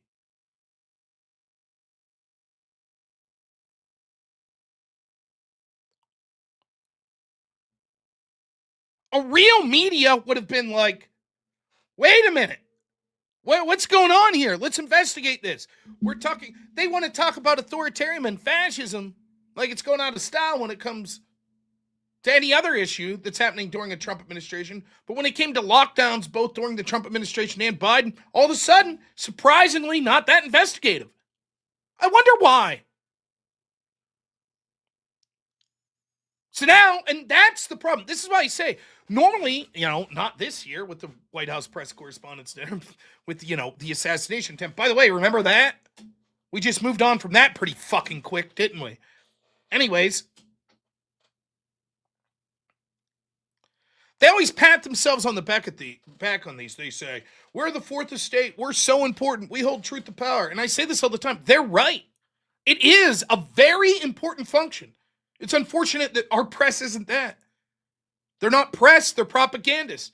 They don't hold truth to power, they bury the truth for the powerful. And that's exactly what they did during the pandemic. So, do you think that the New York Times or the Washington Post or CNN or ABC News or whatever, you think they're going to aggressively cover this shit? What was Fauci doing?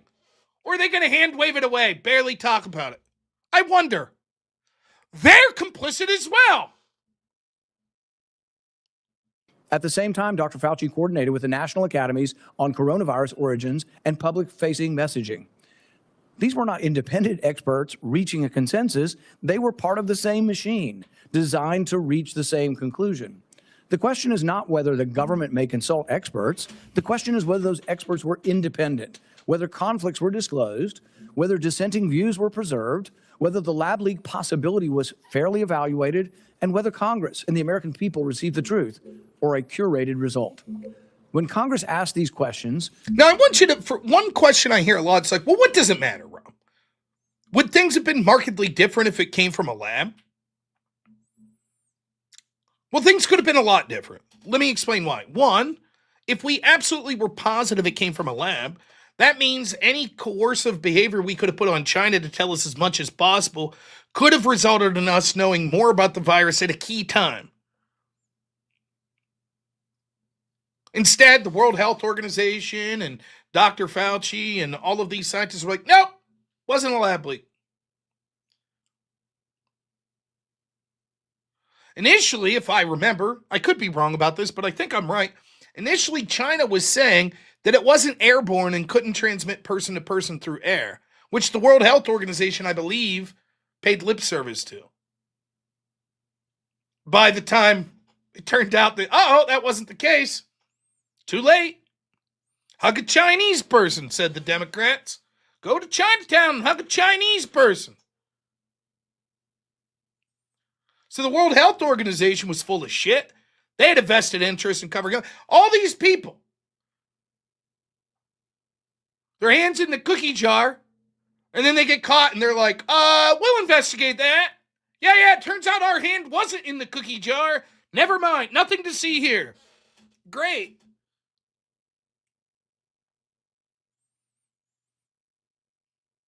The other thing is this. Had we known that this came from a lab, like imagine a different world where within a month we're like, this came from a lab. You think Dr. Fauci's the man in charge then? You think? Because it became known early that he was funding Peter Daszak and company when he's in the NIH. And there's many other arguments as well that you can get into why it would have been important to know this. But the last one and the most important, I'll say, the people that are saying that to you are shitbags. Anyone that's like, well, why would it have mattered? These are people that are just trying to make excuses for fucking criminals that created a virus that led to one of the largest, not only if we take their data, people dying, but erosions of rights and transfers of wealth around the world. And to just shrug and say, well, it was 6 years ago. Who cares, really? Time to move on. You do understand that there's going to be another one of these. You do get that, right? Maybe it'll be the hantavirus now. There's going to be another. And by the way, maybe next time, the people blowing the whistle will have a right to do so. Like, oh my God, this is really bad. But people aren't going to trust them. And that's not the people's fault. That's these institutions that betrayed the trust of all of these people around the world, especially in America. They lied to us over and over. The people that we were told that we couldn't criticize by the media, by the politicians, etc., were the very people that were involved.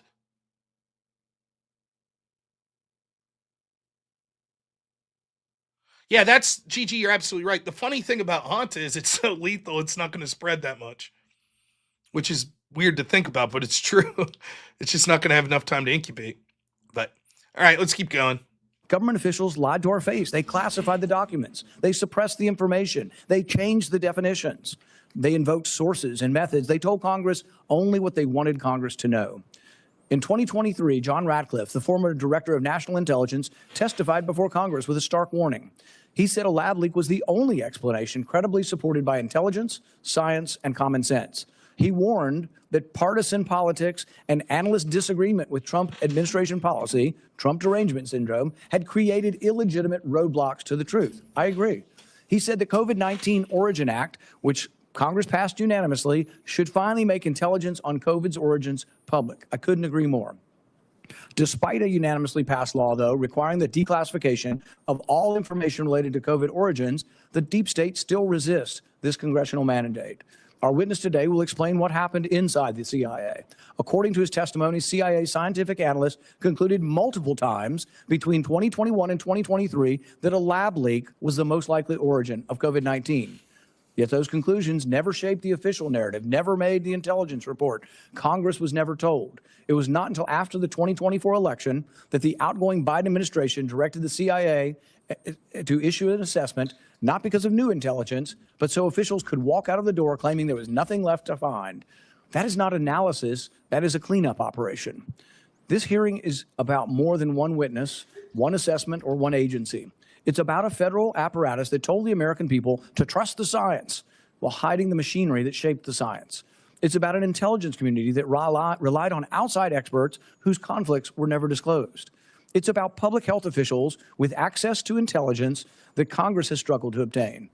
It's about researchers and advisors cycling through grants, contracts, classified briefings, federal service and advisory committees, and presenting the results as independent, even though they weren't. The cover-up is not just about protecting one research grant, it's about protecting an entire network of labs, grants, intermediaries, and bureaucratic architecture quietly engineered to outlast any moratorium, any congressional inquiry, and any election. After millions died, children lost years of learning. Small businesses were destroyed. Civil liberties were restricted, and dissenting Americans were censored and smeared. The government owes its people the evidence. Our witnesses testifying. Couldn't agree more. He's absolutely correct. It's time for accountability. Now, unfortunately, the statute of limitations on some of the charges of Fauci apparently ran out yesterday. Ironic that we're having this hearing today.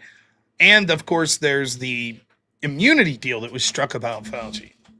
Now, imagine that. Imagine, why would the Biden team understand? The Biden team knew Rand Paul's accusations that Fauci, they knew that when Fauci was at NIH, that he funded Daszak in the Wuhan lab. They knew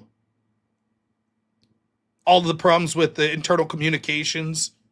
They knew Fauci basically lied under oath, and they gave him immunity. That's how much they think. That's how much the Democrat Party and the Biden administration thought of every fucking painstaking event that you, the average person, had to go through under COVID. That's how much they cared about you. They didn't give a fuck that your daughter couldn't go to her senior prom. They didn't give a fuck that your father or grandfather died alone in the nursing home with dementia. They didn't give a shit that the autistic people I was taking care of's lives were fucking ruined because the most important things in their lives was going out in the community and going to family events. And that was taken away from them for 2 years.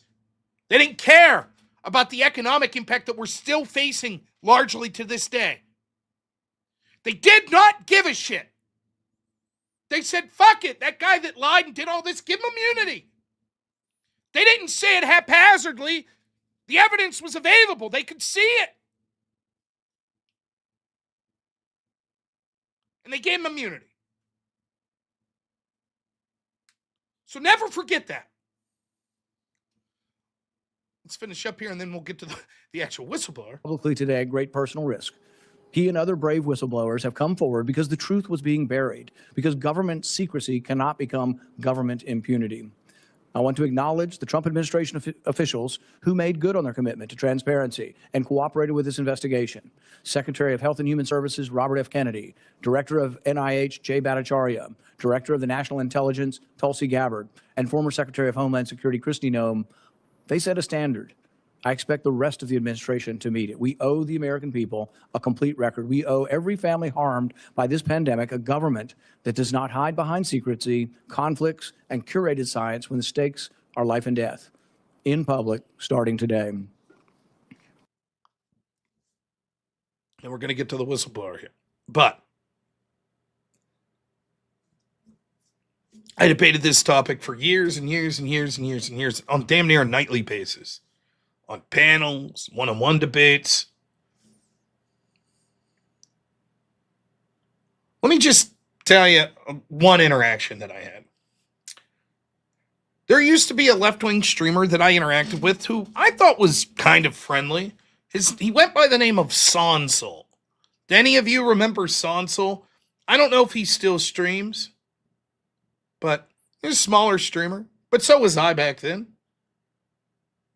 And one day Sonsol brought someone on who was a member of his community who was claiming to be in the medical field. And they were talking about how the lab leak theory was such bullshit. And I happened to see this and was like, I'll come on and talk to you. So he came on and we went through it. And Sonsol told me that it was debunked.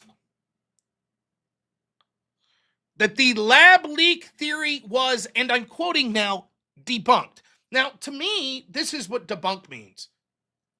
It has been thoroughly proven beyond a reasonable expectation to not be true. That's what he said. It was debunked. I was like, well, it's not been debunked. It's not. No, you just hand waved it away. You said, no. I disagree. It's most like, even if you say it's 70% likely to have came from a wet market, that doesn't mean that the lab leak theory is debunked. Still 30% chance. Nope. It was debunked. That's what he said. By the way, this was an argument that was made on social media. I believe it was him and me, I could be wrong about this, also argued about whether or not social media censored people. It might have been someone else. Of course they did, for saying that it was debunked, or for saying that it came from a lab.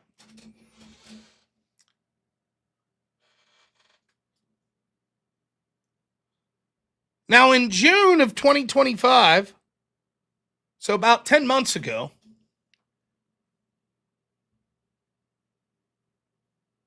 we started to see intelligence reports come out that said that some of the intelligence agencies said that the most likely scenario was that it came from a lab.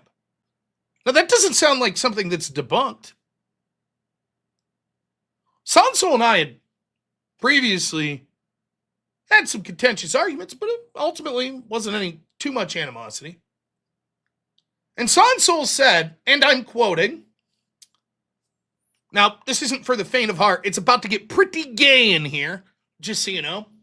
This was unprompted. I didn't suggest this. Sonso volunteered this himself. He said, if it turns out that the lab leak theory is not debunked, I will buy a dragon dildo and shove it up my ass on stream. Was his claim. That's what he said.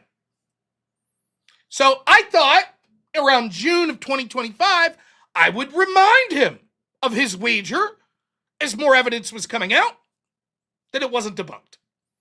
This was the interaction I had with Sonso.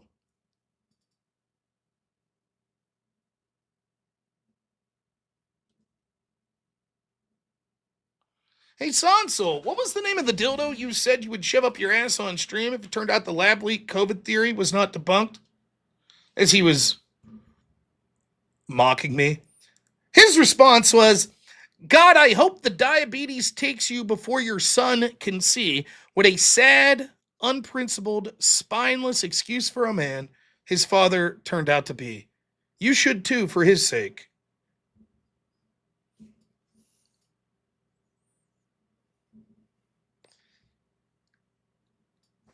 That is what you'll get for accountability.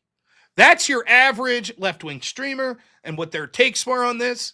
Maybe they weren't offering such outrageous bets like this, but you're not going to see accountability for these people. They spoke with such bravado and such certainty that they were correct. And as more evidence comes out that they were wrong the whole time, fuck you! That'll be the response. I hate you. I hope you die. And you might say, that's hyperbolic. Is it? Is it hyperbolic in a world where Charlie Kirk was assassinated and we watched thousands upon thousands of lefties celebrate it? Will we watch assassinate Justin Trump's second term and while he was running 3 assassination attempts against Trump? Is that hyperbolic?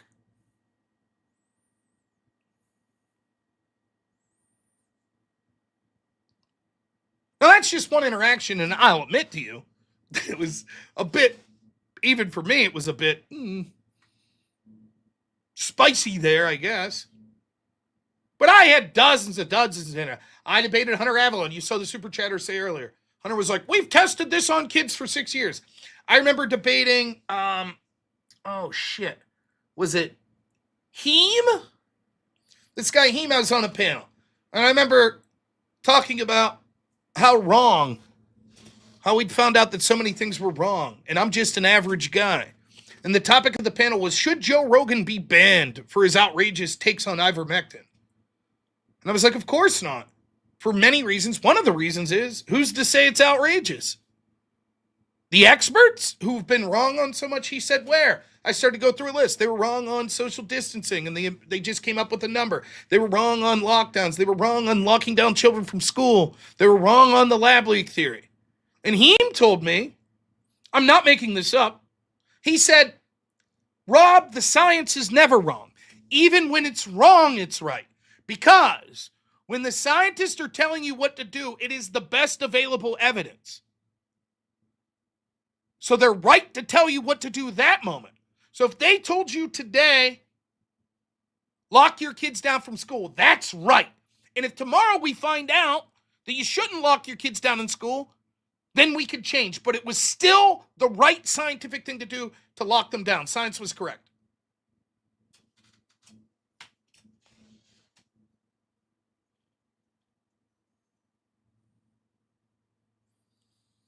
Oh, the guy, what was that guy's name? Fuck, I could picture him. He had a beard. I later then played poker with him. Elder Drazi, yeah. He claimed he was one of the most well-read people on COVID. He got fucking crushed. Shit, we should have just rewatched that debate. Embarrassing. One of the most embarrassing debates I ever saw. Absolute brutalized him. All right, let's get on to this whistleblower. We'll at least hear the opening statement.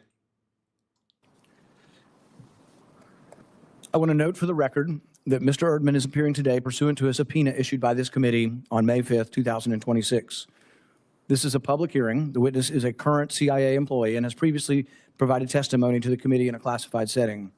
If a question calls for classified information, or if the witness believes any answer may implicate classified information, the witness should advise the committee before answering, and the committee will address the matter through the appropriate procedures. The transcript of the witness's prior classified deposition has not been finalized and has not completed classification review.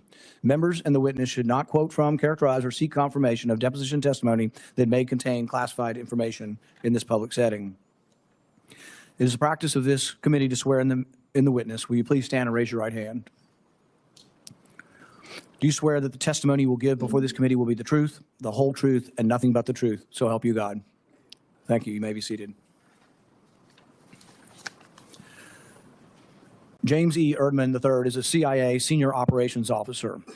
He's a decorated officer with decades of intelligence and national security experience. Before joining the CIA in 2013, he served with the 2nd Battalion, 75th Ranger Regiment, and as a Foreign Services officer at the Department of State. He recently completed a joint duty assignment with the Office of the Director of National Intelligence Director Initiatives Group. Mr. Erdman holds a Bachelor of Science in Biology with a minor in Chemistry from Western Oregon University and has received the Director of National Intelligence Award and the CIA Intelligence Medal of Merit. Mr. Erdman, you are recognized. Sounds like an impressive guy. For your opening statement. Good morning, Chairman Paul and other members of the Oversight Committee. Thank you for the complimentary introduction, and I appreciate the committee's dedication to transparency and accountability. I am a career CIA operations officer, and as you mentioned, I was on joint duty assignment at the Office of Director National Intelligence Directors Initiatives Group, or the DIG, between March 2025 and April 2026. I was responsible for leading the DIG's investigation into COVID origins, anomalous health incidents, and unidentified anomalous phenomena.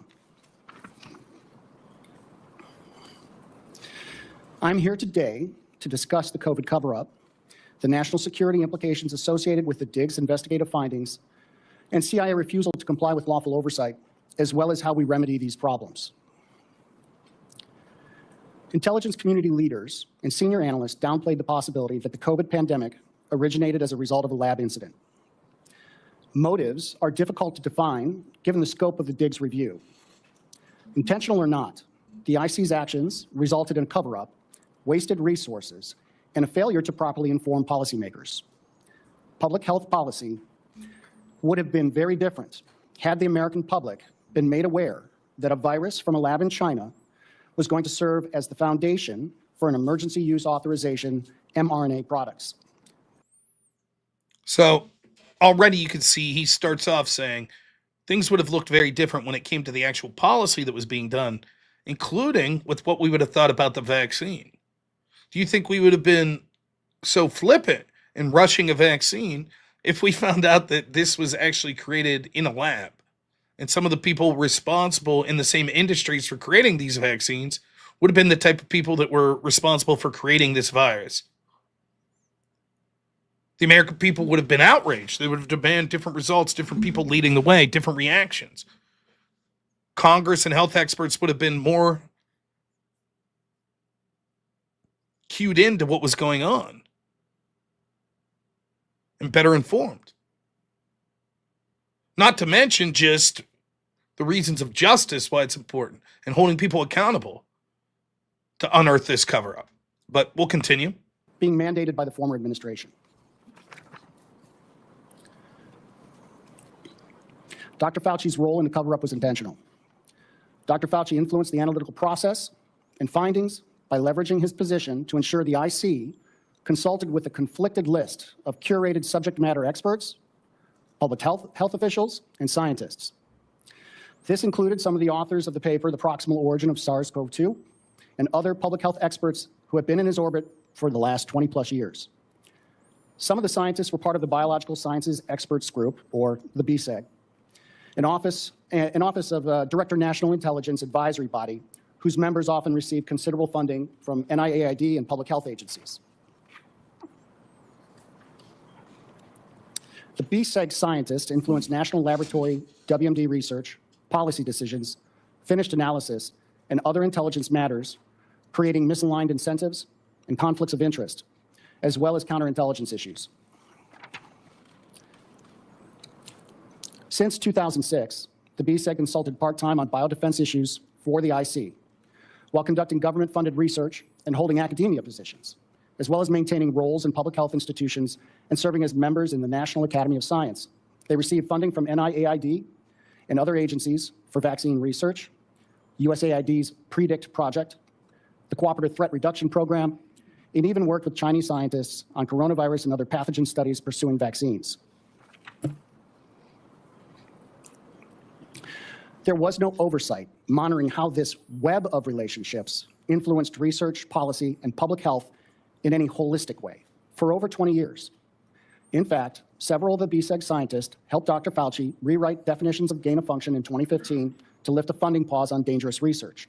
So this is a good point, right? In 2015, there was, and you remember I had mentioned earlier, there was this movement of being critical of gain of function, right? This was known in the pharmaceutical community, right? So they tried to get clever. Well, let's carve cutouts, let's change definitions, et cetera, to ensure that the funding kept going. Now, what he's saying is this very unit that was supposed to be outside working on all of these important, like, possible WMDs, other stuff that's supposed to be consulting with our intelligence on it, they're not outside. They're working hand in hand, involved with these government institutions. Now, the whole point of having an outside group is theoretically they're not involved with the government, except in this collaboration, so that they would be less likely to be as narrowly focused. You want a separate set of eyes that's not accountable to the same people, so that they can make a more independent look at this stuff. But no. That's right. Barrick was one of the root causes. His bird flu research was one of the things that started to raise eyebrows that caused the pause in gain of function in the first place. Still others participated in planning Event 201 in 2019. This was a coronavirus pandemic tabletop exercise, curiously similar to the events that played out during the COVID-19 pandemic. And it was attended by Dr. Fauci and individuals with IC ties like former DNI Avril Haines. Now, people have talked about this, Agenda 201, quite a lot. And there's several ways to look at it. Does this suggest that this was an intentional release of a virus that was created in a lab? Maybe. In which case, the death penalty would be too friendly for the people that engaged in that. It also could suggest that they had tunnel vision, and sort of like if you give a military guy a big gun, he's looking for an excuse to use that. Same here. If you tell all these people, oh, you're going to get all this power and authority if this situation comes to pass, and they war game it out, and they're like, yes. Then as soon as they see just any sort of thing connect to that, they're like, yes, we know what to do. I don't know. More investigation needed because, unfortunately, for 6 years, we had next to nothing. The CIA and DNI analytic managers responsible for examining the origin of COVID made decisions inconsistent with the conclusions of subject matter experts and analytical tradecraft, consistently favoring the theory of zoonosis or natural origin. Following the CIA's COVID relook that culminated in 2023, the CIA retaliated against analysts supporting the lab leak hypothesis. By the way, if you watched me cover the Tulsi Gabbard, like we talked about this the other day when I debated Destiny on whether or not Obama was involved in manufacturing stuff to investigate Trump, We talked about the Tulsi files that was released. Same story there. So you had people under John Brennan at the CIA that were like, hey, this ICA that you're putting together, we don't agree with this. And Brennan basically attacked those people, ignored them, attacked them. Same thing we heard with the Hunter Biden investigation. We had whistleblowers from the IRS come out and say, we were looking into this. We were basically attacked. Same thing we heard with at the FBI when it came to targeting parents at school board meetings. Same thing. You have these people in these agencies that are like, now, wait a minute. Wait. That's not a consensus. Here's the other side. Shut your mouth. You'll be punished. And the message gets out there. It's known. If you want to advance, then you toe the party line. John Kirikow, who's someone who went to jail, I believe it was formerly in the Intel, I heard him saying earlier today, he said Erdman will probably be fired. He's going to be retaliated against in the CIA. Maybe not today, maybe not tomorrow, but his career will eventually end because he's blowing the whistle here. And all of the media people that with Eric Ciaramella, remember, he who shall not be named, when it came to the bullshit Trump impeachment and whistleblowers were the most important thing ever, where are they? Nary a peep when we have whistleblowers exposing stuff like this. And unlike Ciaramella or Vindman, who are celebrated, rewarded, etc., these people are oftentimes punished. And there's no recognition whatsoever from our national media. CIA analysts were not bribed. The analysts that supported the 2023 lab leak conclusion took every administrative measure available to them to address their deep concerns regarding the analytic integrity of their finished intelligence. CIA managers retaliated against them for their refusal to agree with management's middle-of-the-night anonymous rewrite of the analysis, which changed the assessment to a non-call judgment. Dr. Anthony Fauci's influence over the IC's COVID origin analysis and the witting and unwitting role some BSEG scientists and IC personnel played in the cover-up exposed why this issue is of deep concern. Failure to address the United States government's inability to differentiate between public health and biodefense and the oversight-resistant ecosystem of life science actors has been fertile ground for increasingly dangerous continental United States gain-of-function research, as well as similar research conducted in U.S. government-supported labs abroad. In other words, there was an incentive to cover up, right, when it came to sort of these labs. And had the truth came out, perhaps we would have seen faster and more strong removal of the funding of these sorts of programs. Post 9/11 changes in public health and biodefense roles and responsibilities have blurred the lines between scientists, the military, the intelligence community. It has resulted in a deliberately opaque and excessively redundant biodefense research policy and financial infrastructure, seemingly intended to escalate bureaucratic bloat. This is a national security crisis caused by the inability to provide real oversight. The systematic failures associated with muddled boundaries between biodefense and public health and an overly complex infrastructure have been exacerbated by documented efforts to circumvent oversight. CIA did not comply with lawful oversight during the Diggs investigation. The behavior significantly impacted Director Gabbard's implementation of several EOs issued during this administration and tasked to the dig. The CIA refused to provide information necessary to understand why analytical standards at the CIA were violated. The CIA illegally monitored the computer and phone usage of DIG personnel, their investigations, and contact with whistleblowers. So now we have personnel that disagreed with the intelligence community's assessment. Now they're being spied upon.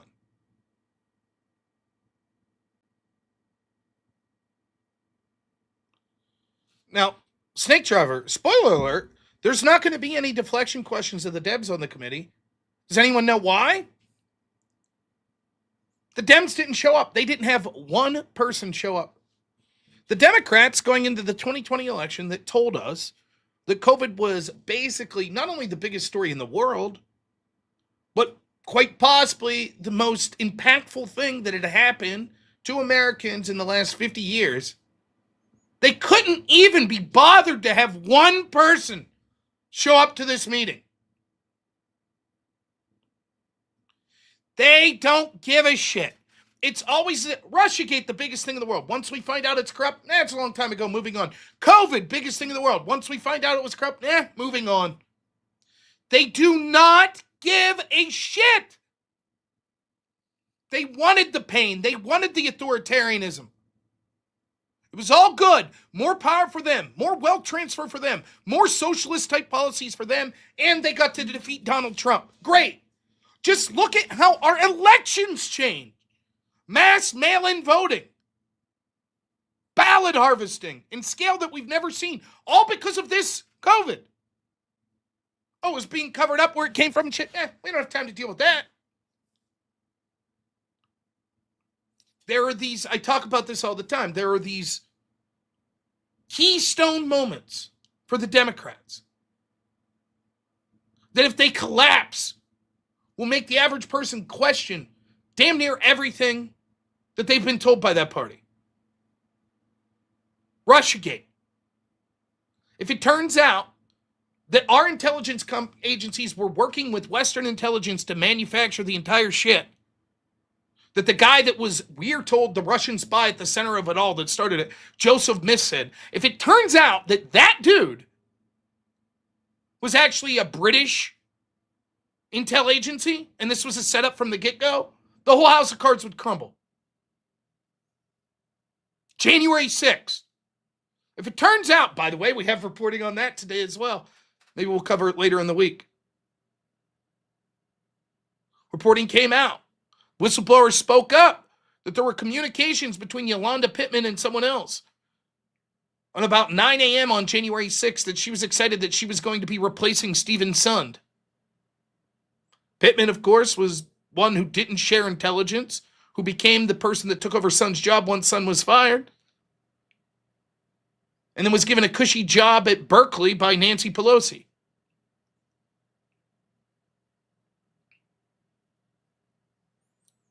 The 2020 election. If we were to find out that that was corrupt and stolen, keystone moment. That's why you couldn't talk about it.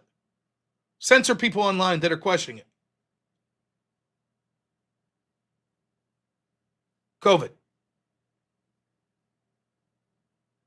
If it turns out that the Democrats' hero, Anthony Fauci, was criminal and was covering up, was one of the people responsible for this being created in the first place, and then lied to us, the whole house of cards falls. Wait a minute, you mean all this stuff was bullshit? We were told that we had to lock down. We were told that we needed to change the way we vote. I'm questioning all of this shit now. Can't have that. That's why you pardon Fauci. That's why you don't show up to a hearing like this. Quiet you. That's why the press won't give a shit. They're on the same team.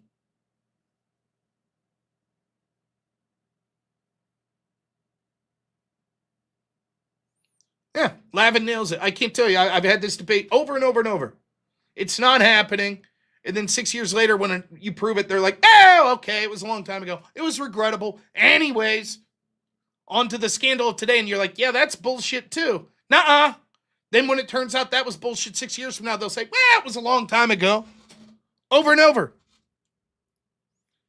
Look how many times I debated Destiny on the corruption of the Russiagate investigation that he fought it tooth and nail. Last time I debated him about 7 months ago, he goes, yeah, of course. Yep, it was corrupt when they started. Yep, of course. That's been my point all along. Oh, well, long time ago. Time to move on.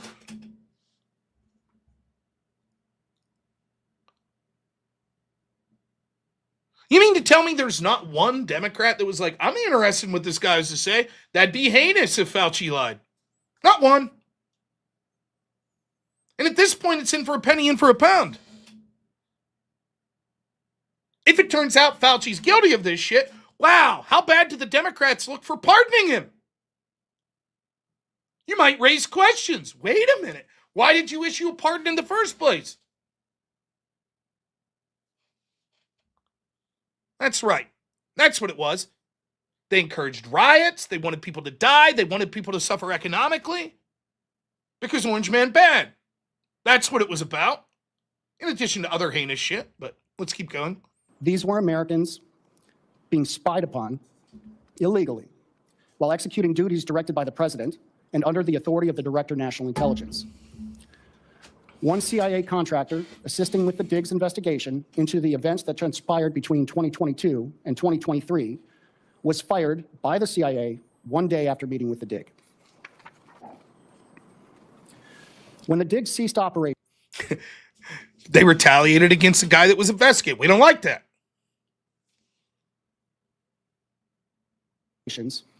the CIA also took back 40 boxes of JFK files and MK Ultra files being processed for declassification by DNI Gabbard. The legislative and executive branches will continue to be misinformed if this type of behavior is not addressed.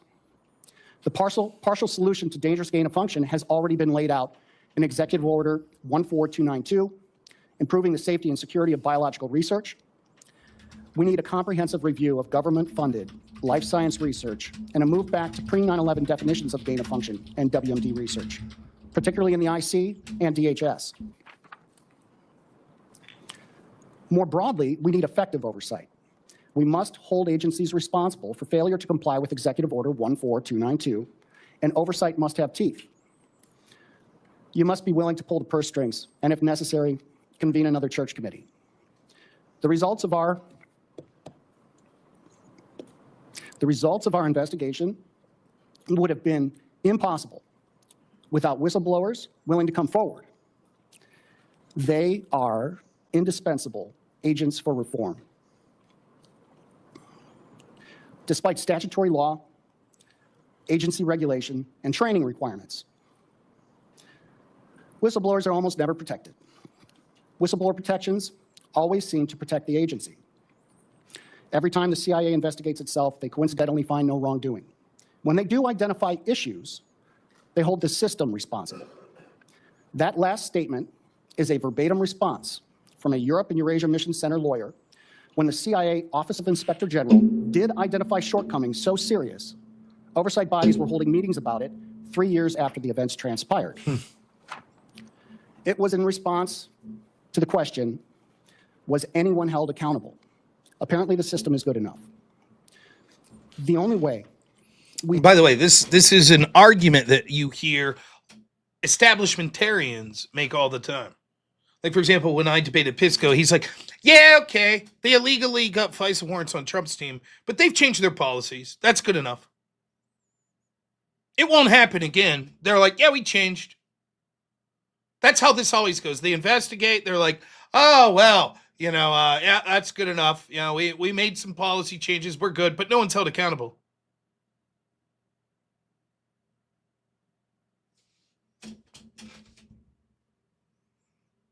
solve this issue is with real accountability for failure to comply with executive and legislative branch oversight and an escape valve where whistleblowers can continue to contribute to mission free from retaliation. All IG elements need to be removed from the agencies and fall under a separate entity controlled by the IC Inspector General. The personnel in IG elements should be 1811 certified with regular DOJ and legislative oversight reporting responsibilities. Thank you, and my written statement provides far more details related to these issues. I look forward to your questions. So we'll pause here for now.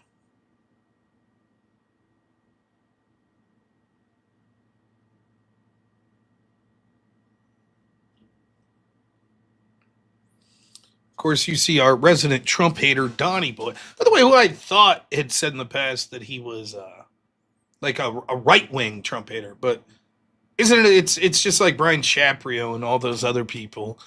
Oh, Brian Shaprio mentioned. He harasses women in messages, has a weird infatuation with men's organs. He's a syndicated radio host, and it's all about respect. He's Brian Shaprio.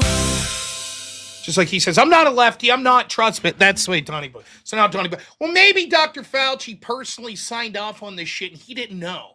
Maybe that's what happened. He didn't know. Forget the emails where we see the people saying this looks like it came from a lab. Forget the fact that Peter Daszak in April of 2021 or 2020 was publicly thanking Dr. Fauci for signing off on the natural origin. Forget the fact that he was reminded of this over and over by Rand Paul and others in Congress as he continued to say, no, we didn't fund it. Forget all that. Nope, it's a big whoopsie. Dr. Fauci just didn't know that he signed off on giving this money to the Wuhan lab. And then every time, over and over and over, when he kept testifying, we didn't. He never bothered to look in when Rand Paul was saying, right here, here's where you did it. No, he just never bothered to look into it. What a big whoopsie. But this is the same guy in the chat that Trump's guilty of everything ever. Trust me, bro, everything.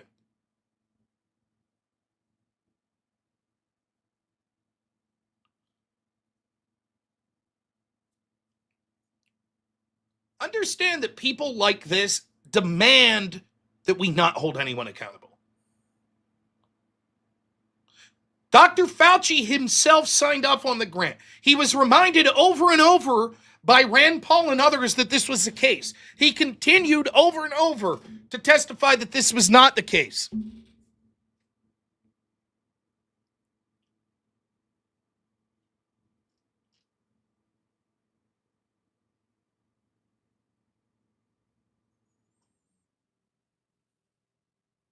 If Fauci didn't know about it, why did he testify when explaining how he gave this money and signed off to sending this money to EcoHealth Alliance that it technically didn't meet the definition of gain of function?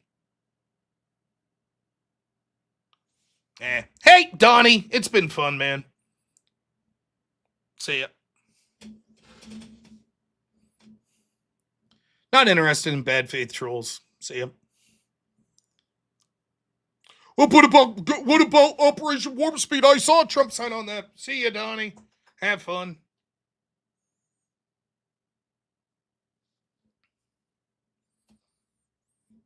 Oh, I got to do this.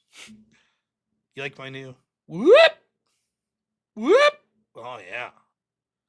We're crushing it. We're doing it now.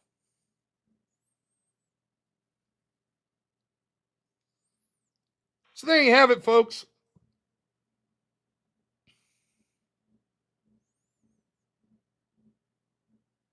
Remember when we used to trust Whistleblower? By the way, if you want to watch the entire hearing,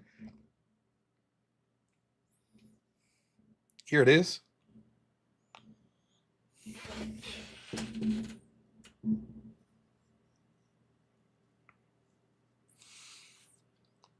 Once more, the Democrats aren't. It had to be Fauci. They're all innocent. This whistleblower must be mistaken. The emails we've seen, Morenz, Fauci, the guy who was working on Fauci's team that was intentionally keeping things out of Freedom of Information Act requests. It's all just a big coincidence. These guys are good guys. Leave them alone. Won't you just leave them alone?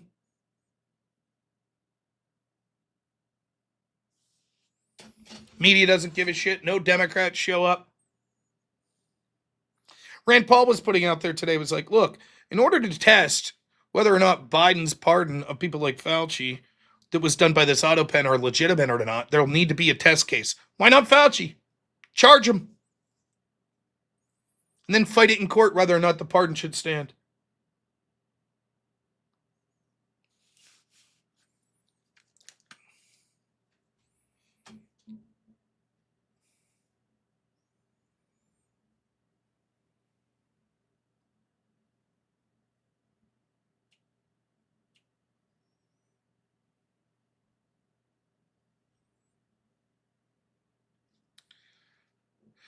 Did I miss any super chats?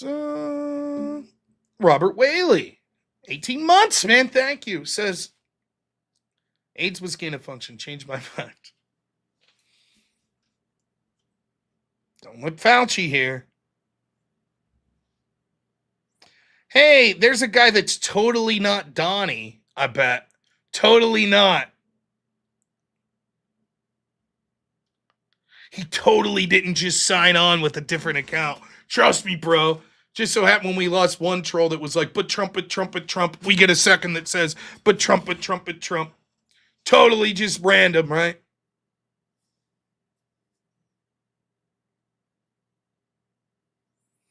It's so weird why they would defend the people who lied to them and poisoned them. Because Orange Man bad. It's that simple. They would cheer for a pandemic to wipe out millions of people. They'd cheer for Iran getting a nuclear weapon and detonating it in the United States. There is nothing. They'll cheer for someone poisoning them and their children, as long as it could be blown back on Trump. That's all that matters. It's literally that simple. That's it. Fauci must be good because Trump doesn't like him. Simple.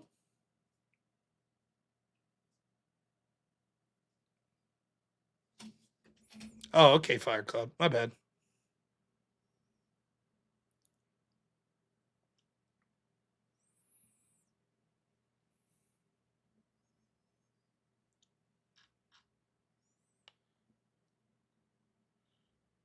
That's it. That's as simple as it is for them.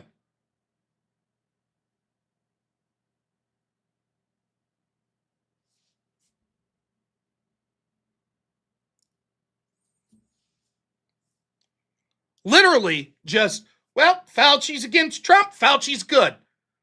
Fauci did this. Fauci did that. Fauci did this. Good, good, good. All misunderstanding. He's good. Pardon him.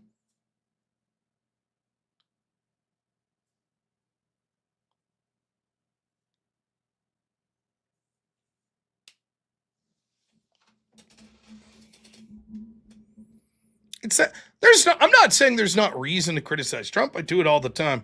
But it's just, imagine that. You can hate Trump. You can be like, I think Trump's the worst president ever. You're like, you see this shit about Fauci and you're like, eh.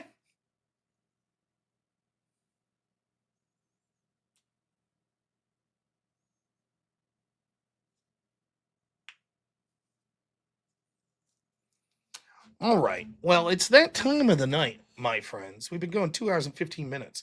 Now, remind people before we move forward with the show. Tomorrow, we'll be doing a call-in show around noon. That'll start on YouTube and all their platforms, but then we'll move it off of YouTube after about 15 or 20 minutes and then start taking the calls. Right then, I'll have the no prep debates in the evening, I think at 9 o'clock, where I will be debating someone who I don't know the topic.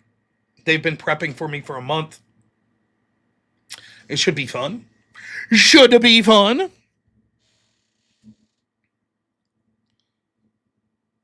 I enjoyed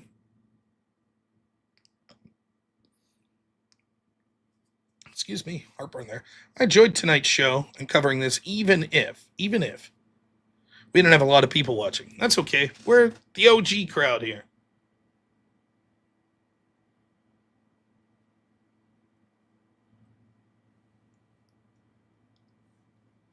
But it's been a lot of fun, and I enjoy talking about these topics. I mean, it's crazy. It's crazy when you think about it. Think of the important shit that's occurred that we've just moved on. There was an assassination attempt against Trump and company 2 weeks ago. We moved on. COVID, we just move on. Russiagate, move on. The Hunter Biden laptop story was censored. We just move on. The cover-up of January. Remember the pipe bomber, January 6th? We just move on. Yeah, I know. I'm just doing an invasion.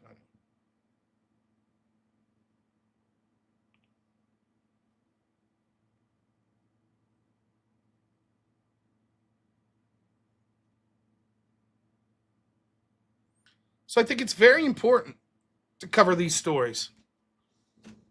I hear you, Matt Fleming. It's terrible, man. I'm sorry. Horrible what happened. Now, I owe one fucking stupid whip song. One. I will play said stupid whip song.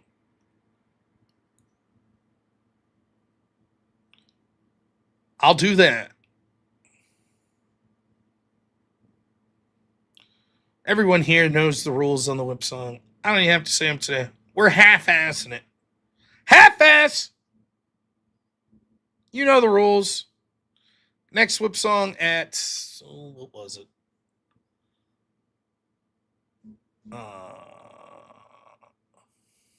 $45 more for another whip song if you want one. Other than that...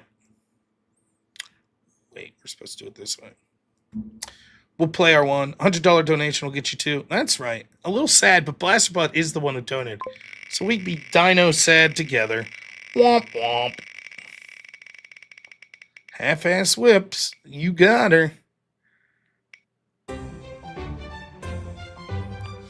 I don't remember this one.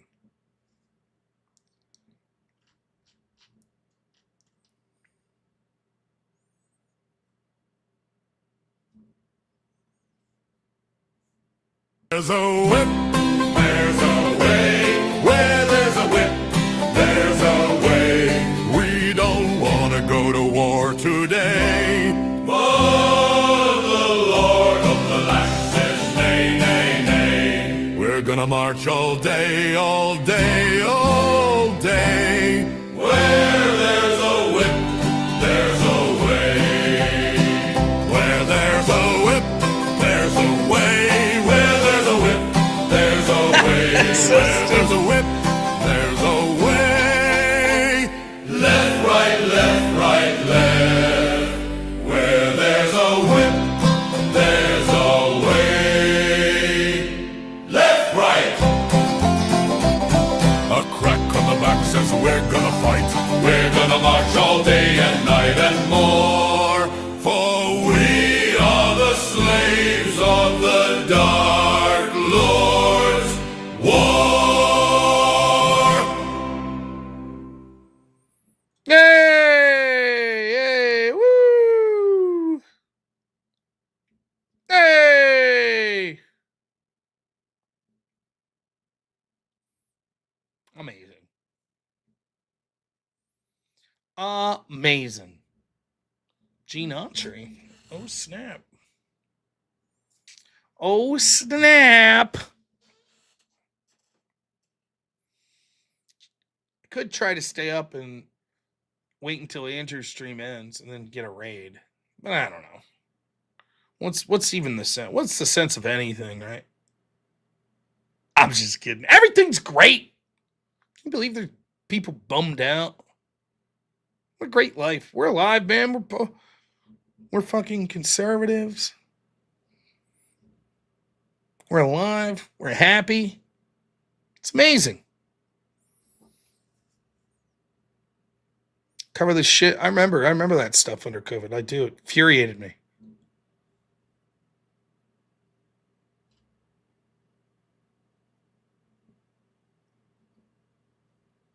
And it is. It's depressing to go back. It really is. But you are not believable. What do you mean? That's a weird phrase. You mean I'm unbelievable? Like amazing?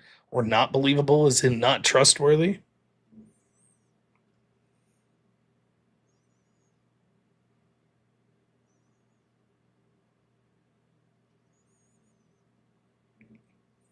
We're alive. It is amazing. I'm fucking pumped. I was just saying, we're talking about all this terrible shit.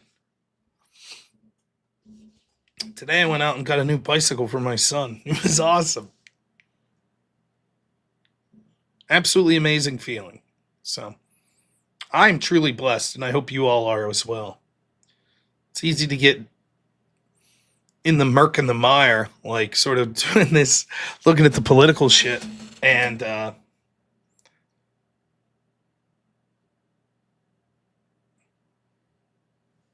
you know, he does. He's got the big boy bike.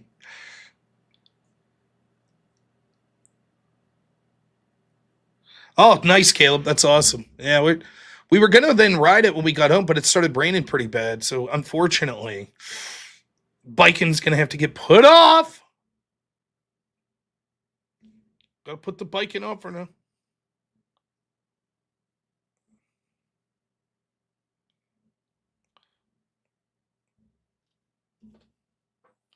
We talk about if we're not alive. I don't know. It's a great question. That's beyond my philosophical understanding of stuff.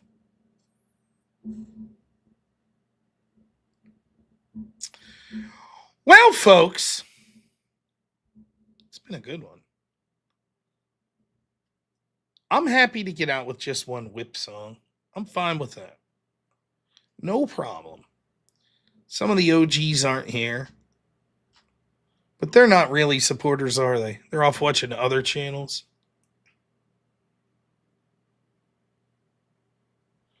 Those jerks! I'm very excited that I'm pleased that Andrew's doing so well. I'm pleased that Speakeasy, Cool Vic, all those guys. It's great. And so I love a night like tonight.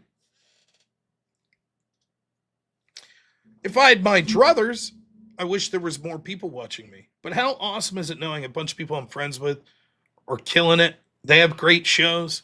There's a lot of options for the people in our community.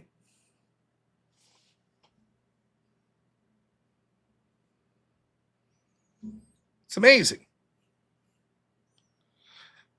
Imagine the time it takes to create a new account just to come on, as if evade bannings or is going to be something that I'm not just going to be like, yeah, go fuck yourself. Wait, I created another account just to say this one. Goodbye. See ya. I'm going to go create another account. I'll show him. I'll start a new account. I'll show him. You did it, bro. You nailed it. All that time you invested in creating a new account, it took me literally half a second to just fucking be like, yeah, banned. All right, your choice. We could raid Andrew over at the Crucible. We could raid Cool Vic, or we could raid Speakeasy. Oh, thanks, Dave Alyssa.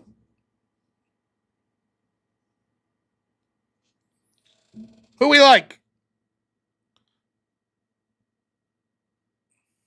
The mic bump. You want to raid? We got one for Vic. Anyone else? You got Andrew on the Crucible. You got Cool Vic. That's 2 for Vic. That's 3 for Vic. We'll take it. Sounds good to me. Cool Vic it is.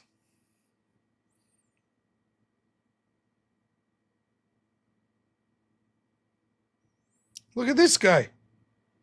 Would you like to call in? You know the field. I can stay awake. User, random name, i.e. guy that was just banned. Why don't you call in? Do you know the field? Feel free to call in. Right?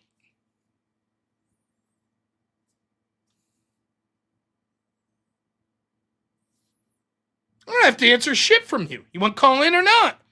Want your account banned? You clearly have a lot to say. You can ask me the question in person as you call in. How's that?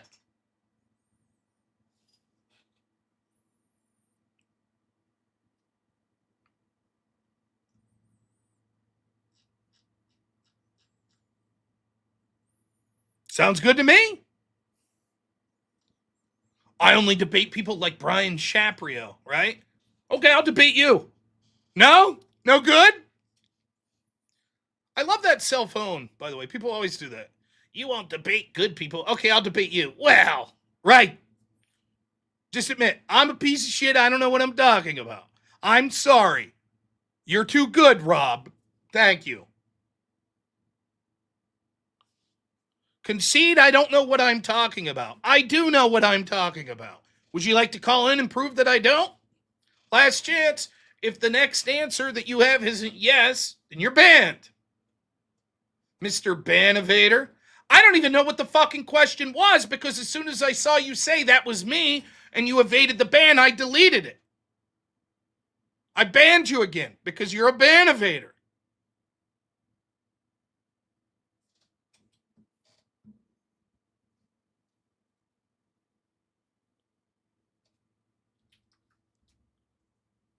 Call in. You're just a dime a dozen, all you people. If you'd talk to someone that knows, if you'd just talk to me, why would you dox yourself? You don't have to use your real fucking name, you idiot.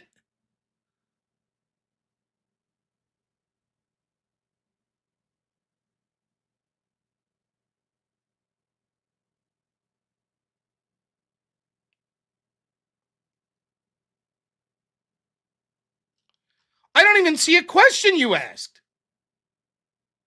You're demanding I answer a question. I don't even see the question. Even when I go back and I look at what's the fucking question? It just seems you were saying they give out a lot of grants, so Fauci may have not known. What's the question? What's the part that I don't know?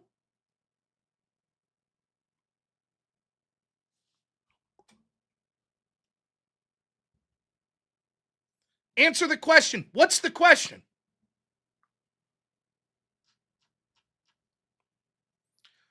I deleted it. This was okay.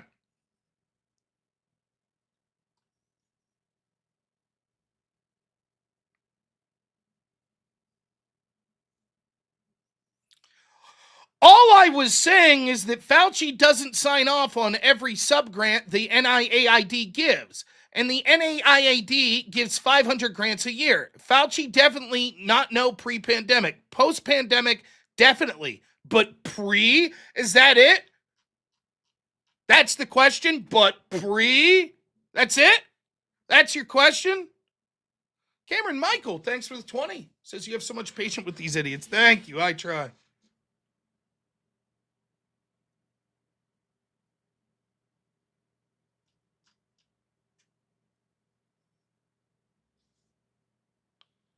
The hill you're dying on is Dr. Fauci didn't know that he signed off on a grant to EcoHealth Alliance. That when he's testifying, actually that wasn't gain of function. He's saying that and simultaneously saying, also, I don't know what you're talking about. I don't remember ever signing off on this. Yes, I said Fauci did sign off. His agency signed off. Yes.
Zach Kelpie.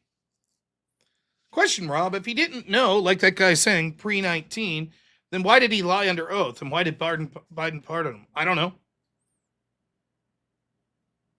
Do I know how the NIAID is structured? No, I don't know the exact structure of it. Go ahead.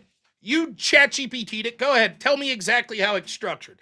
I know that Dr. Fauci was the head of the organization. I know that the organization gave EcoHealth Alliance this money. I know that Peter Daszak personally was messaging Dr. Fauci according to U.S. Republican oversight.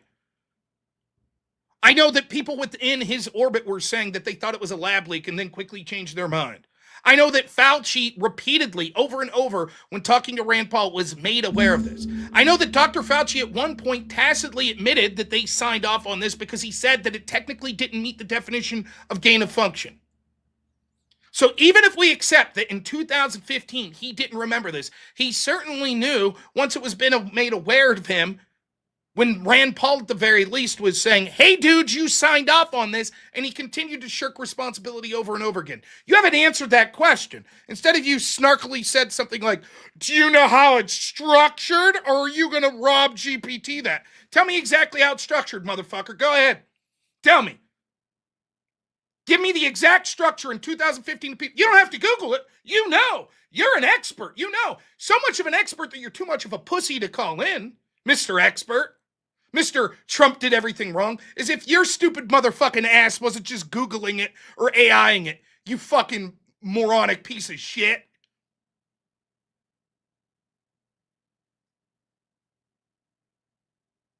You tell me, fuckface. What's the relevance? Go ahead, AI it.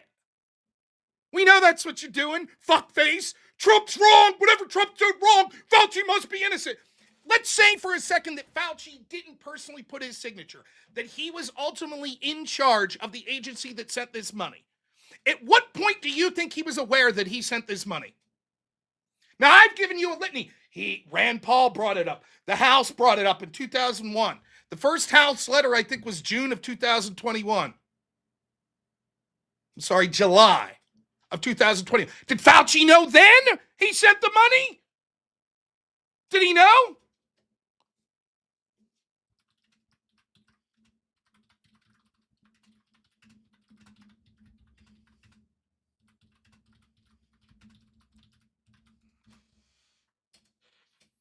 Did he know then?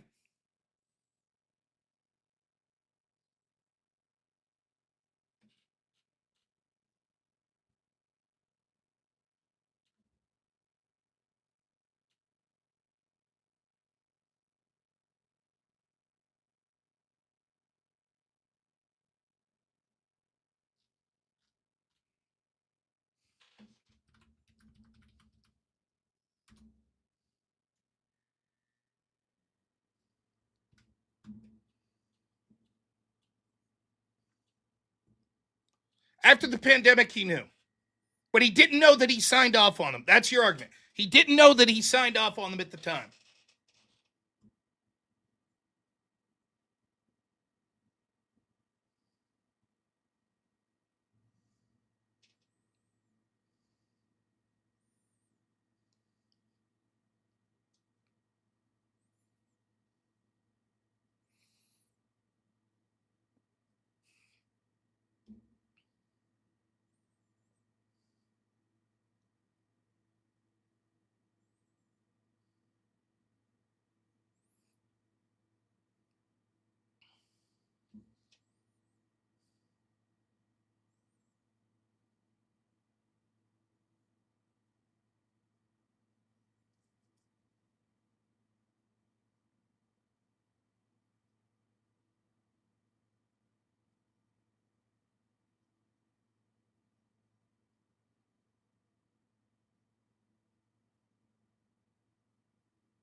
One sec.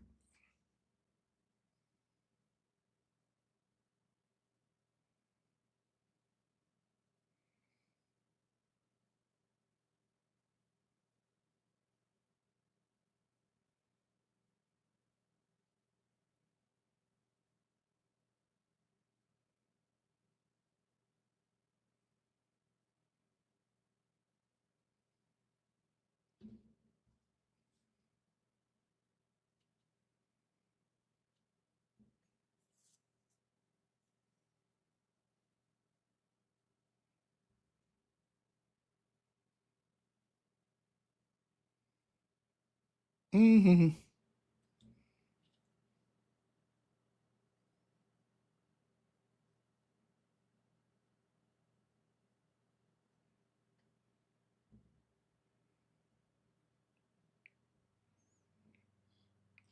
Sorry, reading. I'm reading. Cameron, thank you. Got that. Saresight, $5 says, good evening, Rob. Thank you. Really appreciate it. So we have Fauci admitting that he signed off on gain of function grants, that he would have signed off on them.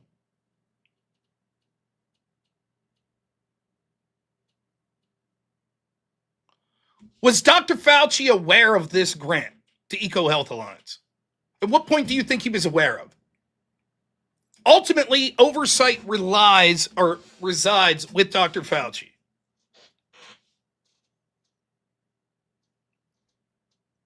Now, I understand you're furiously chat GPTing and saying, at least you're getting me donos. Well, thank you. You might as well be good for something. After the pandemic, what would the relevancy be then?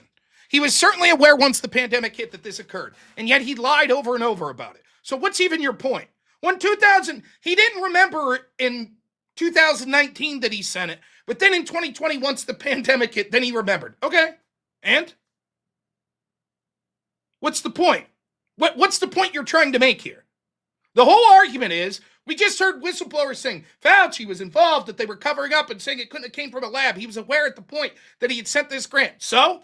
Your argument's like, yeah, but in 2019, did he know that he sent money there?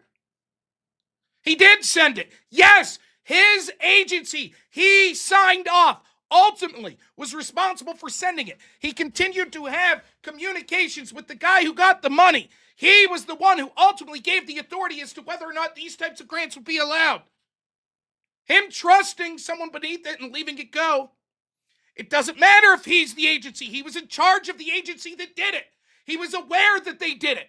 He's involved in communications. We have communications with the people that received the money who were saying we didn't do gain of function, saying, yes, it had to be a natural origin. Thank you for saying it was natural origin. We have whistleblowers saying he was personally involved with sabotaging the idea that it could have came from a Wuhan lab. Your argument is, yeah, but forget all of that, because here's the deal. Although he was in charge of the agency when they sent that money, he didn't personally sign his name. Someone beneath him did. So for him to cover it up and pressure and lie and all that shit later, he had no motive. So who cares? That's your argument.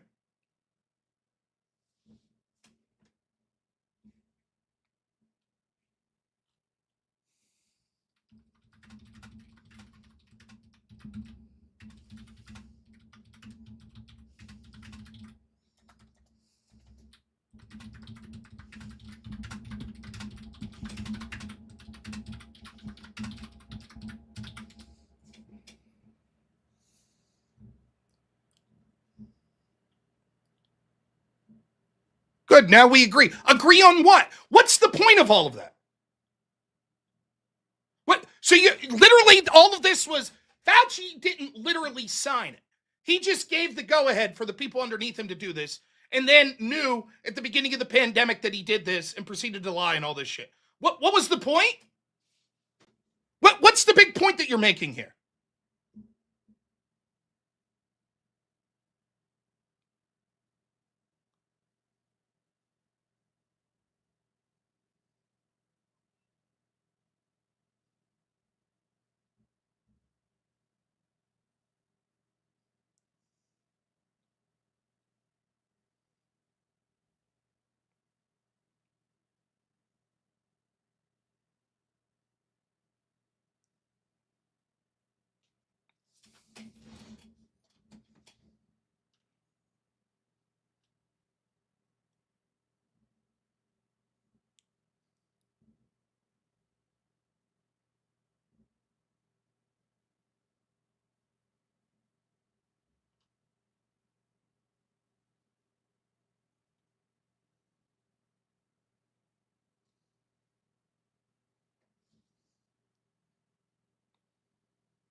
Here is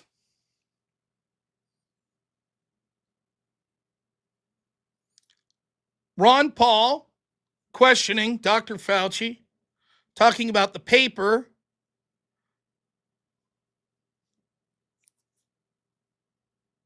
In 2017, this paper came out.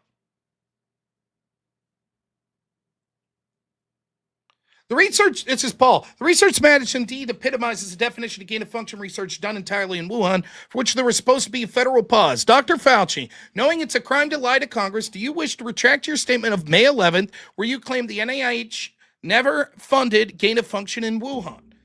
Fauci says, Senator Paul, I never lied before Congress. I don't retract that statement. The paper you're referring to was judged by qualified staff up and down the chain as not being gain-of-function.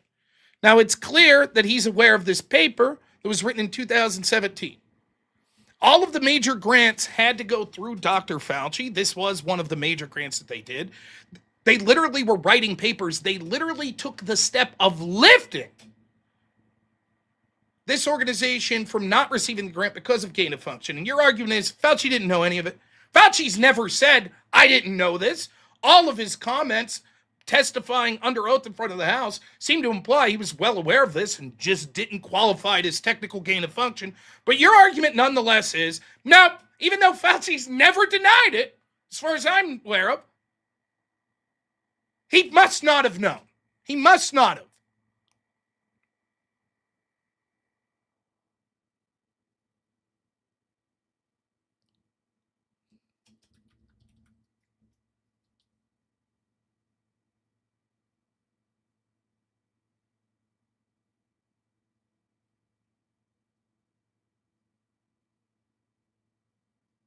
There's a constant paper trail. It wasn't that this is a one-off. There's a constant paper trail of them reviewing this.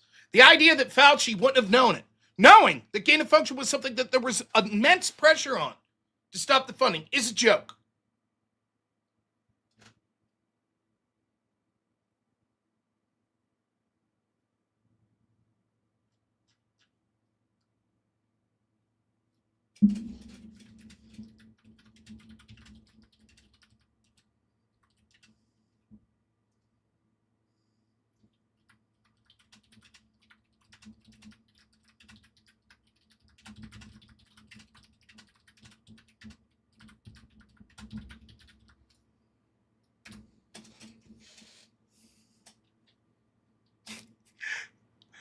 Now, do you notice, by the way, for those that don't know the lore, this is a guy who came in just talking shit, constant bad faith, but Trump, but Trump, but Trump.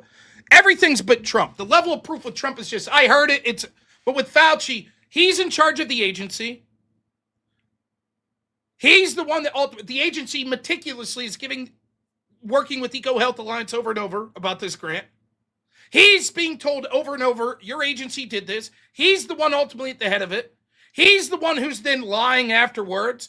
We have whistleblowers saying about him covering up, and still this person's like, technically, we don't know that Fauci knew about the grant until COVID, which it wouldn't matter anyways.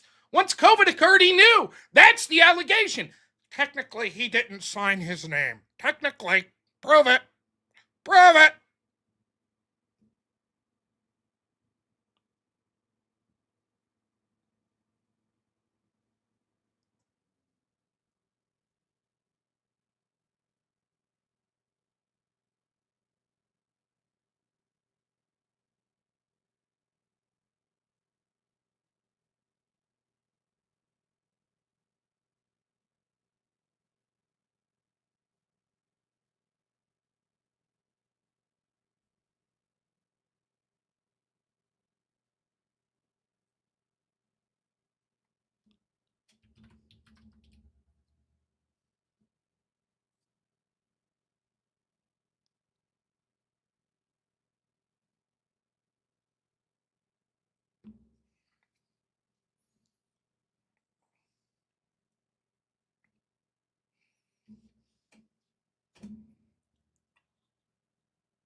My understanding from your testimony to us, it says that the NIH process for awarding grants is that basically research proposal goes to peer review committee to receive a priority score. Then it goes to an advisory council for NIH personnel.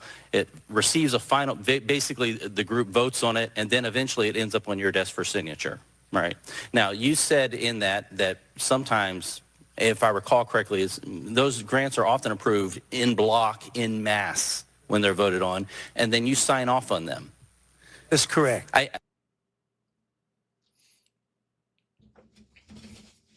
I'm sorry, what did he say? He signed off on them?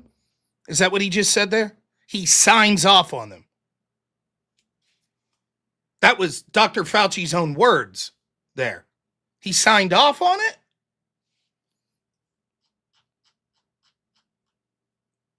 He signed off. That was his word. You asked me to prove that he signed off. There's Dr. Fauci admitting that he signed off. You were saying?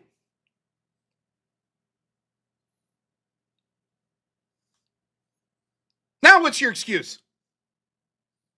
You said, prove it. I proved it. Dr. Fauci's own words saying he signed off.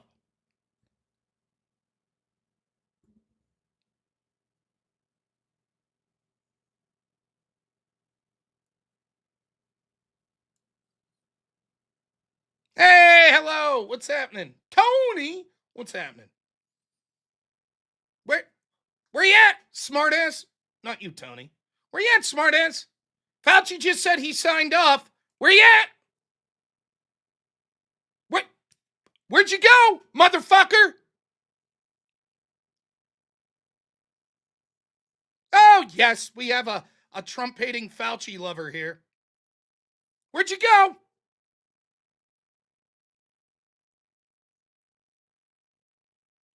Now, to be clear, here's what's going on. Play the rest of it. Why? Go fuck yourself. He just admitted that he signed off. Fuckface, as you're furiously Googling, right? Right? Here's what happened. This guy wants to raise a big stink because he's claiming that Dr. Fauci, who's in charge of all of these grants, who they have to go through him, didn't literally sign pen to paper.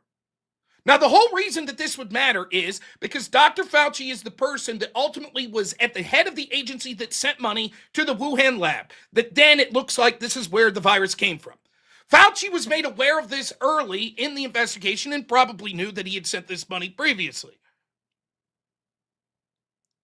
But this guy's like, that doesn't matter. Ignore all that. Ignore that, because technically, we're not sure if Dr. Fauci remembered in 2019 that he sent this money to EcoHealth Alliance, because they give a lot of grants. So he might not have been aware of this specific one. We have no evidence that he wasn't aware. We just know that his agency did it. We know that his agency was heavily involved in EcoHealth Alliance, including specifically writing a paper that would have went to Dr. Fauci, where most likely for review, where they recommended releasing restrictions.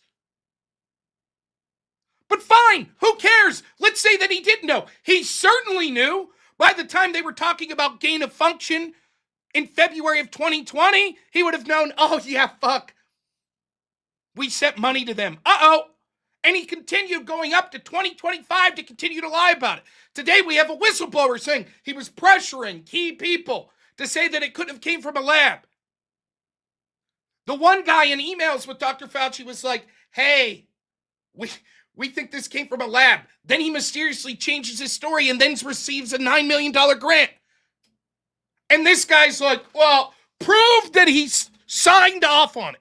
Prove it. Prove that he signed off. You can't prove that he signed off.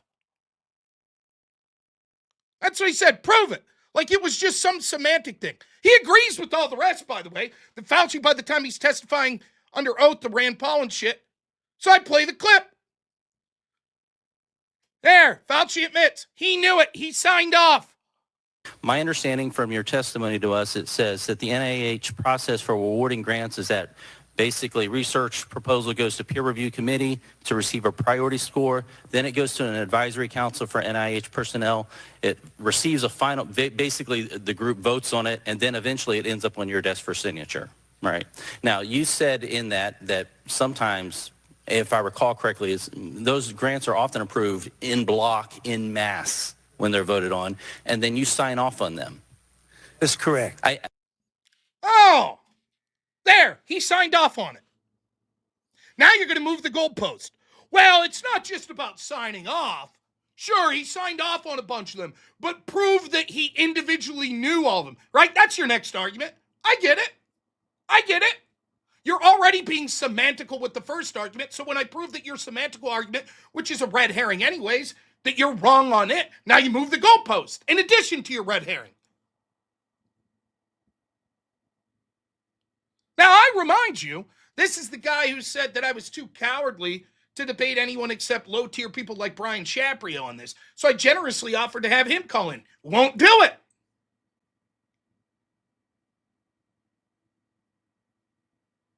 Now, he thinks I'm a fucking idiot. I know what he's doing, and I don't even blame him.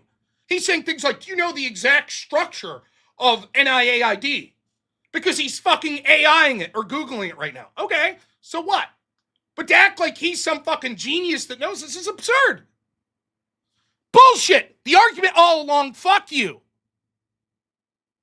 That's not. You said prove it. That he signed off. I did, motherfucker. You coward piece of shit. See ya, motherfucker. The hoops. By the way, this is a Trump hater that Trump's guilty of everything. Oh my God, he's the worst. No proof needed. But Dr. Fauci, well, wait a minute. Wait a minute.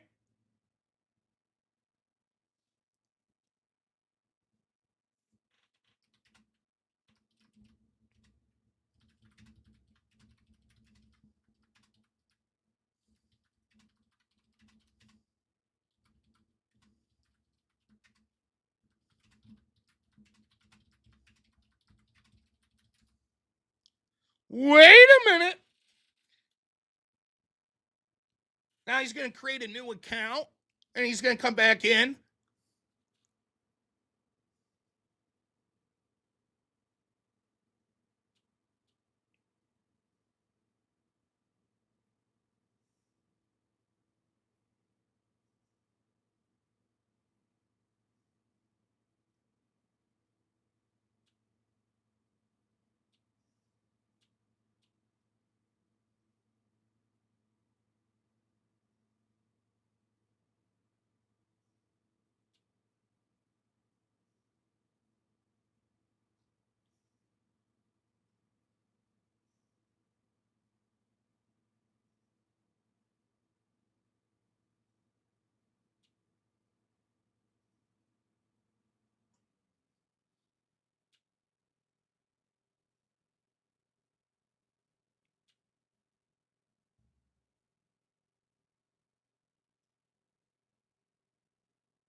Peter Morenz, or I'm sorry, not Peter. What is his real?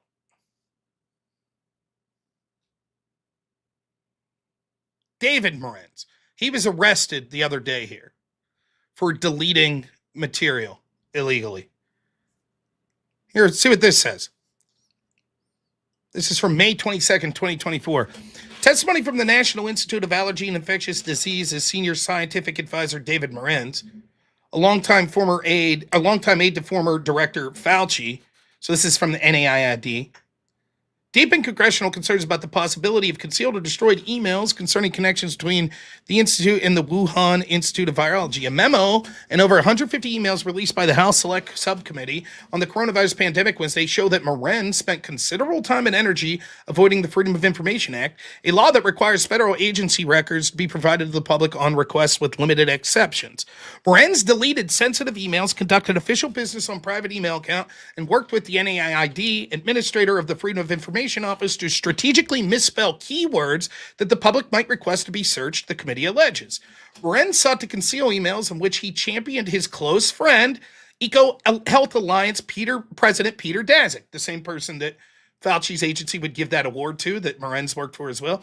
A scientist who subcontracted the funding to the lab in Wuhan for experiments that made coronavirus more deadly. Morenz said that he and Daszak met 20 years ago and were part of the same close-knit fraternity among emergency infectious disease experts. So here we have Fauci's key assistant at NIAID saying, I've been friends with Daszak for 20 years. We're part of a key fraternity, right? The subpoenaed emails make it clear that Morenz repeatedly advocated for EcoHealth Alliance and Daszak from within Fauci's circle, serving as an intermediary between Daszak and Fauci, often using his private Gmail account to shuttle messages. Geez, why would Fauci have been in communication with Peter Daszak from EcoHealth Alliance? According to the guy that just called in, Fauci had no clue at the time of this that they ever sent grant money there. He had nothing to do with it. So then why is he in communication? What would the possible explanation? He's just a random person that he decided to talk to? After all, he wouldn't have remembered. Now, if the argument is, no, he just didn't remember in 2019, Fauci did, what's the relevance? It's irrelevant. I could, for the sake of argument, say, okay, Fauci forgot in 2019, but at the beginning of the pandemic, he clearly remembered because he's reaching out to Daszak through his intermediary, who's a key assistant of his, who's been friends with Peter Daszak for 20 years, and they maintain communications.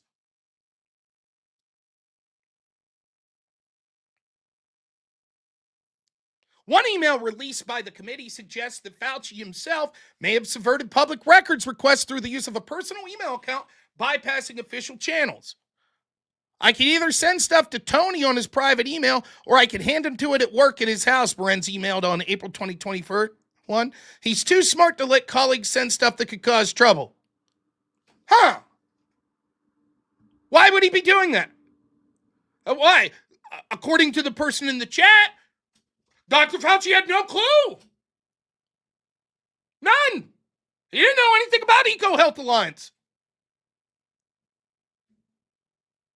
Other emails show Morenz and Daszak strategizing about how to convey information to Fauci without leaving a paper trail. Why?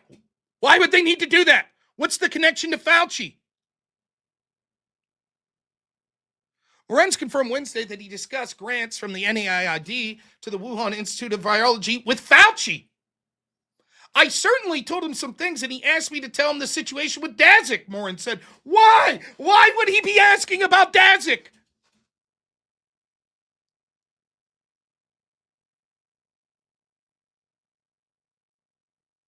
Now, if this is true, I want you to use your head here for a minute, dear audience members. If this is true, in February, March, April of 2020,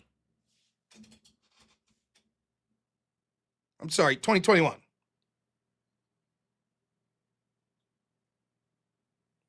well into the pandemic,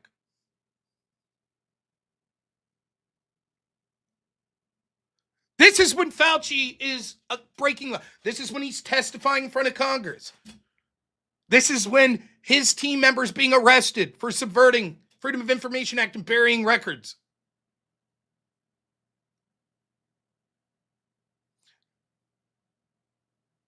Let me ask the audience a question. One, do you think that at this point in 2021, when all of this is going down, do you think that Dr. Fauci was aware that when he was the head of NIAID, that they sent this grant to Peter Daszak and EcoHealth Alliance? Even if you hate me, do you think it's most likely? Why else would he be talking? Morenz is admitting, I told him about this shit. Once you accept that, would it matter if he forgot in 2019? Or if he didn't know that he signed off on it?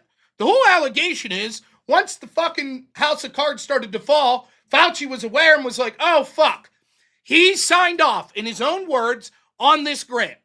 He knew that he stood to be in deep shit if it turned out while he was the head of an agency in charge of giving these grants, he gave a grant to an organization that created this virus, that now he's tasked with being the point man in fighting. So he covered it up. Does it matter if he forgot about it or didn't know about it in 2019? No.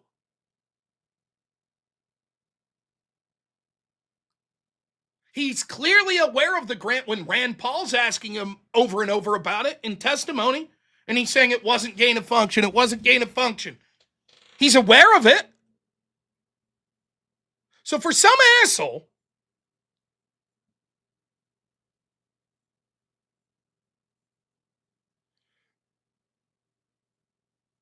to come in and be like, technically,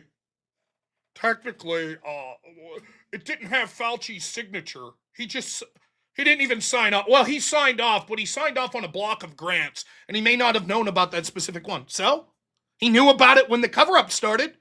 That's what's important. Well, technically, I was only issued in the first. Who gives a fuck? And this is what bad faith sacks of shit that want to excuse this corruption do. They find some red herring point that means nothing. He might as well have been like, well, in 2012, Fauci he didn't know Peter Daszak at the time. So, right, prove that he knew him. And it's like, okay, maybe he didn't know him. Okay. Yeah, but he knew when he was covering up. Well, of course, but.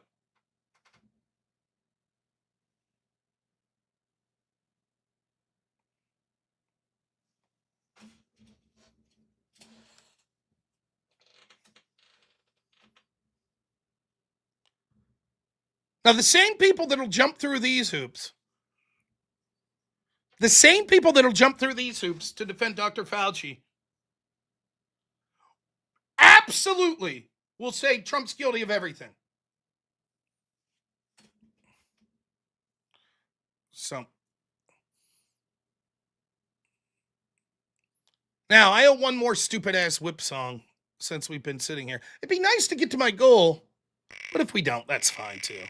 Yeah, your stupid whip song. There you go. Yay, whip song, stupid. Ugh, I hate these fucking songs.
This sucks.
Good comments there. And what do you do? Piano Dean, you don't know about this portion of the show? Get out of town. We had this song from a Rankin Bass cartoon of Lord of the Rings in like the late 70s, early 80s. It's called Where There's a Whip, There's a Way. The whole point of the song is Sauron's forcing them to go to war. I humorously thought I could use that to force people to donate money to me. Then they had me make a bunch of different versions of the song using the same lyrics. And then if you pay $100, you get to fucking force me to listen to this bullshit that I listen to every day. Well, that's about it. I'm glad that I had time to argue with some moronic hater. The gay nightclub version.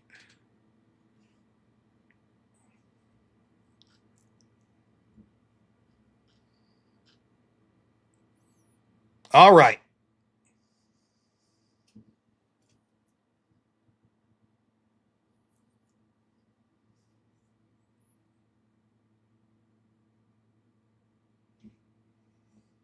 One more thing I want to look up real quick.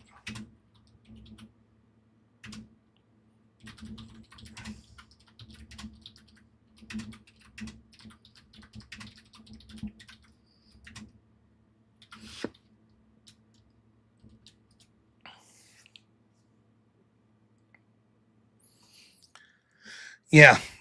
We'll see if people are eventually held accountable, but I agree. That's the most frustrating part.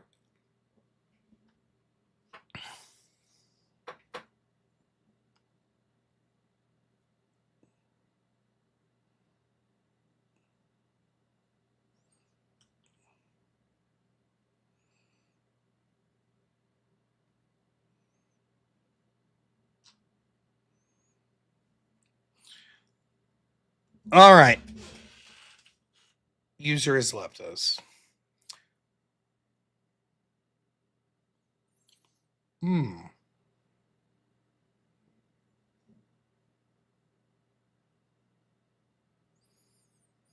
Yeah, Philly was bad. Philly was fucking bad during the pandemic. I remember. All right, for those that join me, so here's the agenda going forward. Tomorrow at noon Eastern time, we will be doing call-in show. It'll start on YouTube, but eventually we'll move it from YouTube. Well, it'll be on YouTube, Rumble, and all other platforms, but eventually I'll have to end the YouTube stream and it'll be sort of exclusive on those other platforms. I'll direct you over there. So 12 noon Eastern time to 2:30 or roundabouts there. That's tomorrow. I believe I'll be doing the extravaganza also in the Crucible at 5:30. And then at 9 p.m. Eastern, I'll be doing the no prep debates where a moderator found someone to debate me. They've chosen the topic. They've prepared for a month. I do not know who I'm debating. I do not know the topic. They'll give an opening statement and then we'll debate it. So that'll be tomorrow night, 9 p.m. Eastern. Should be a lot of fun. So we're going to raid over to Cool Vic. It would have been nice to hit the goal tonight. But it would also be nice if I was thin and handsome. So you don't always get what you want. Yeah, topics for call-ins, any topic, yeah. So it will be a long day tomorrow. Today is a long day. I did the extravaganza. I've been streaming here for 3 hours, 10 minutes. So putting in the work, baby. Putting in the work. Trying to, anyways. Yep. Any topic you want for the call-in show tomorrow. As long as it's TOS friendly. And I'll be honest, if it's a topic that's uninteresting to me, I might be like, let you go a little sooner. Like if you're really gung-ho to talk to me about the latest episode of One Piece or something, and I'm like, I've never seen the show, I don't know, right? And Gozy, thanks for the gifted sub over there on Rumble. MT Alex snagged it up. Nice. So. Thank you so much to everyone tonight. I want to thank my editor, Black Elk. I want to thank all of my great moderators. Really appreciate it. Everyone who donated tonight, thank you so much. Everyone who liked and subbed. And if you haven't, go ahead and like and subscribe if you like.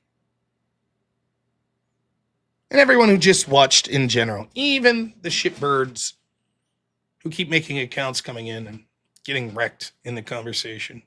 And are too cowardly to call in. Thank them as well.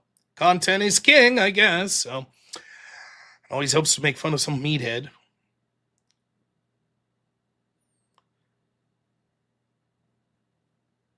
Take a moment, and I want you to think about the consequences where we're at. We're talking about COVID and Dr. Fauci and how no one's been held accountable. All of the people that celebrated Charlie Kirk's death, all of the people that claimed what a terrible guy he was afterwards, that were happy that he was killed. Well, let's be honest. The hole that was left at Turning Point has positively rippled for the left and for the Democrats. Never forget what the consequences of this are. Never forget. Just take a moment tonight, say a prayer for Charlie Kirk and for his family, particularly his daughters, that are going to grow up without a father. And don't forget what the stakes are. Tranquility, thanks for being a member. Whoever is about to donate $134 to reach the goal, thank you so much. I know that'll be coming during this outro, but no, in all seriousness, just take a moment to think about Charlie Kirk for real during the outro and say a prayer for him. We're going to raid over to Cool Vic. I don't know what he's covering tonight, but he's a great dude, so tell him I said hi. We will see you all tomorrow for the call. Oh, Rough Hands, thank you for being a member. Really appreciate it. Thank you so much. Thank you so much, everyone. Enjoy the raid. Oh, look at this. Now people are donating. Thank you, King Adam. It says woo times 2. Rough Hand said woo. I missed that. Thank you. Woo! Little Ric Flair. The Crustable. Could you publicly challenge Brian Shapiro to a policy debate and watch him run from it? He knows.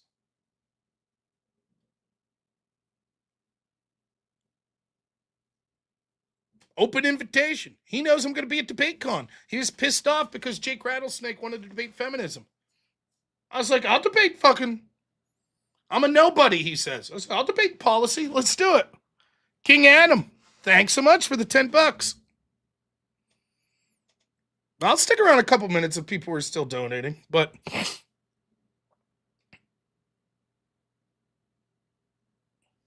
I'm greedy. I'm not ashamed to admit it.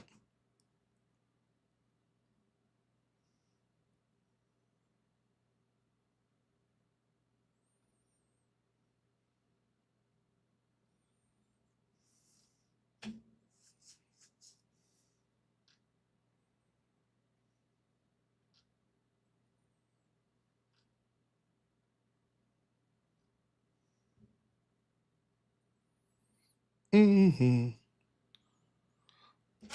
One whip song away from the goal. Close. $100 would take us to 341. I think the crowd's ready. They're ready to go see what Cool Vic's up to. We'll give it 2 minutes. We'll set the old timer and we'll...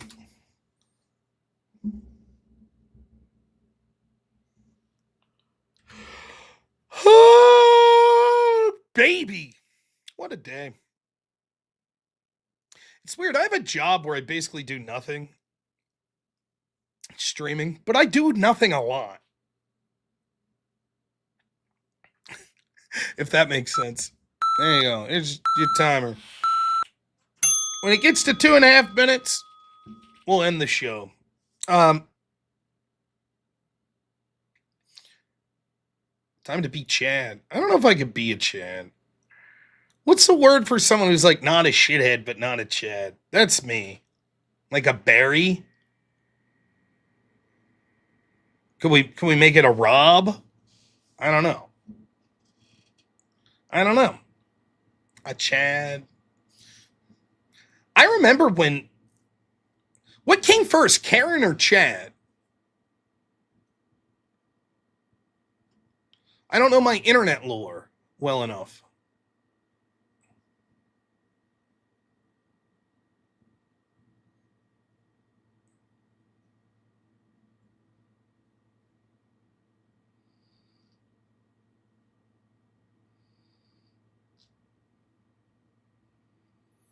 I don't know.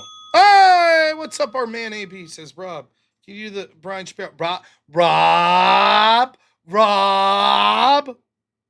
Yeah. Karen was first? Okay.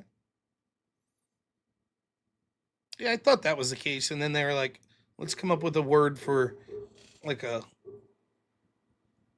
boss dude. Oh, I'm very sleepy.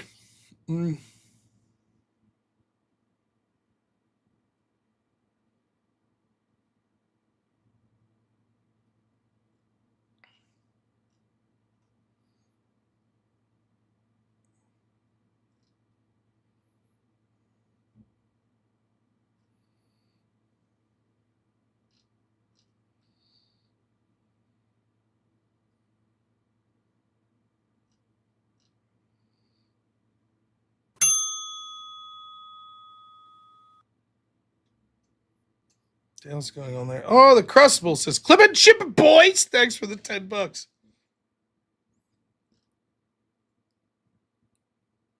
Who said reset? People are making shit up.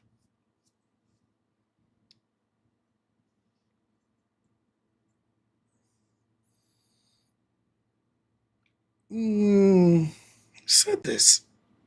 Who said reset the clock? Who said this? People just make shit up. No one said that. What are you talking about? You did. What? I'm not staying up. I got a full day's shows tomorrow.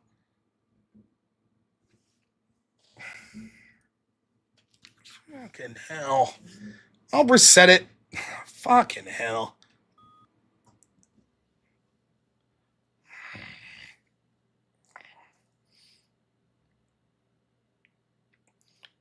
Yeah, but money, yeah.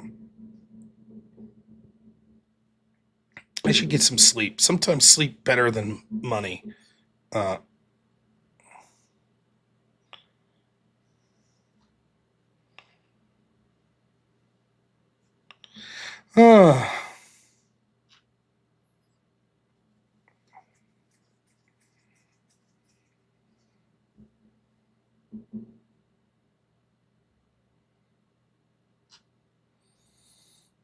Chud the Builder charged with attempted murder.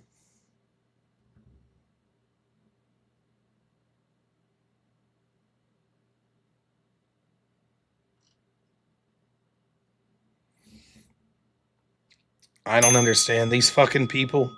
These streamers like this that just keep escalating.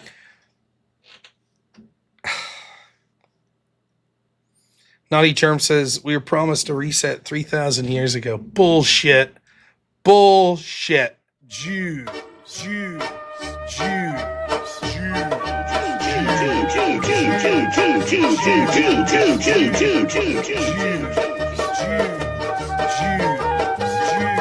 Now I'm good. Now I'm speaking the truth. There we go.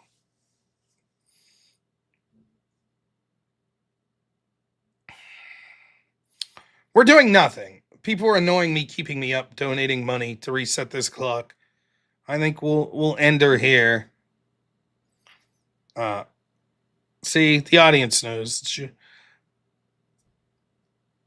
I have to admit, the Nick Fuentes fighting with Dan Blazarian, it's one of, I don't care what you think. Look, if you're Jewish, maybe it sucks for all this to be happening, but it is objectively hilarious, right? That it's now come to the point where Dan Blazarian will be like, you fucking suck, Nick Fuentes, blah, blah, blah, blah, blah, blah, blah, blah, blah, blah, blah, blah, blah, blah, blah, blah, blah. And Nick's response is just like, shut up, Jew. It's so funny because Dan Blazarian's 20% Jewish or 12% Jewish. King Adam, $10 says, can you repeat the segment again? $50. Unless Netanyahu tells me I have to.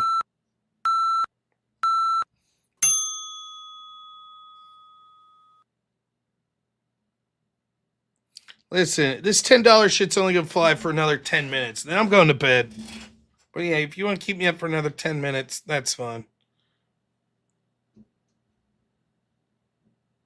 Can I reject the Jew? I'm fine, man.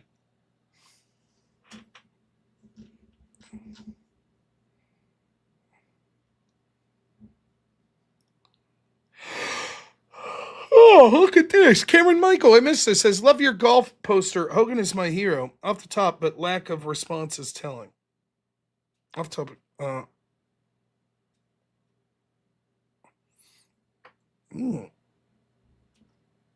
I don't know.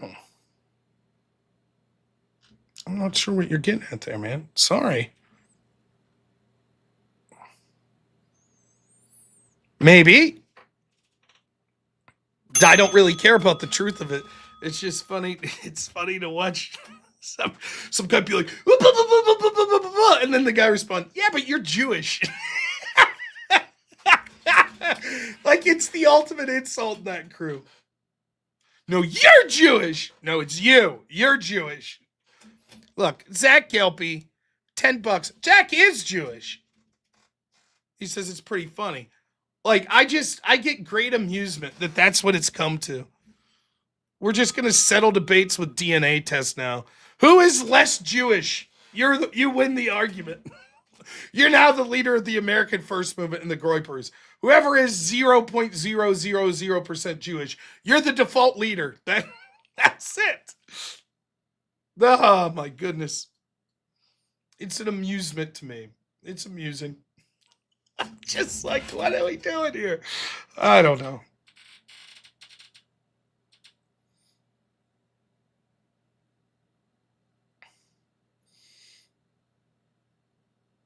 I'm trying to think, like, I don't know what group. I was explaining this to someone today. This is honestly the truth. I've never had a DNA test. I don't fucking know.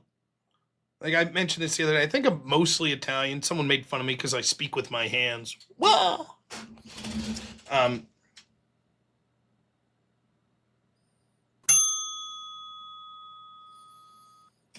could very well be 12% Jewish or more. I don't fucking know or care. I don't care. When I was growing up, my grandma used to say that she was like 1/16th or something Native American, Blackfoot Indian. Now, I still may be. I don't know. That would make me, what, like 1/64th or some shit? But why would it matter? Does it change anything about me? I'm not all of a sudden going to be like, oh, yeah, you know, now my people have been fucked. Now, I will say it to win argument. But no, you see my point. So I don't know. Blackfoot or Bayou, MT Alex? Where's that at?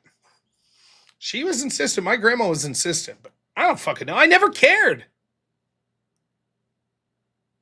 I didn't care about shit until people start lumping me into groups and disliking that group. Then go fuck yourself.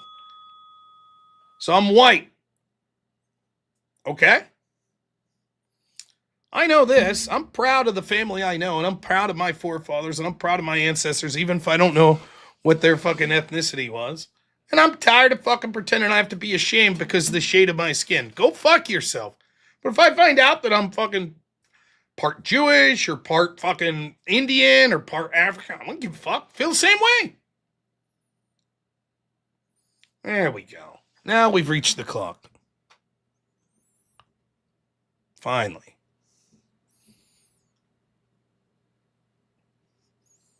But then again, if I ever get in an argument with the anti-Israel crowd, I'll just be like, I think you're Jewish. How about that? Damn Jews. All right, just because I love this clip so much. One more time. Jews, Jews, Jews, Jews.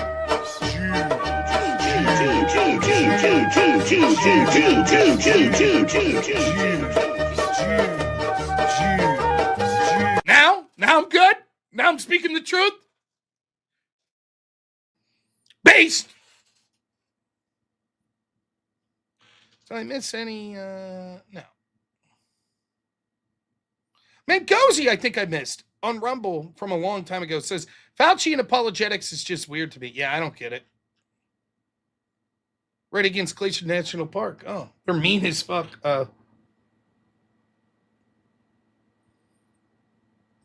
Name-ems are gonna love that. Yeah.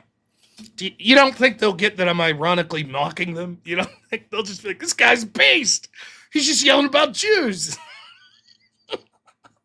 There, I'll make everyone happy. Oh, thanks, King Adam. $10 says, because you're benevolent to my request. Thank you. Look, under $100 to the goal now. Oh, boy. Only like $80. Oh, boy. Oh, boy. It's the gift that keeps on giving, though. You just be like, Jews. Okay. And both sides are like, one side's like, yeah, Rob's making fun of the name-ems. This is great. And the name-ems are like, it's great. Rob's finally naming them. Hey, everybody's happy. Woohoo! Oh, shit.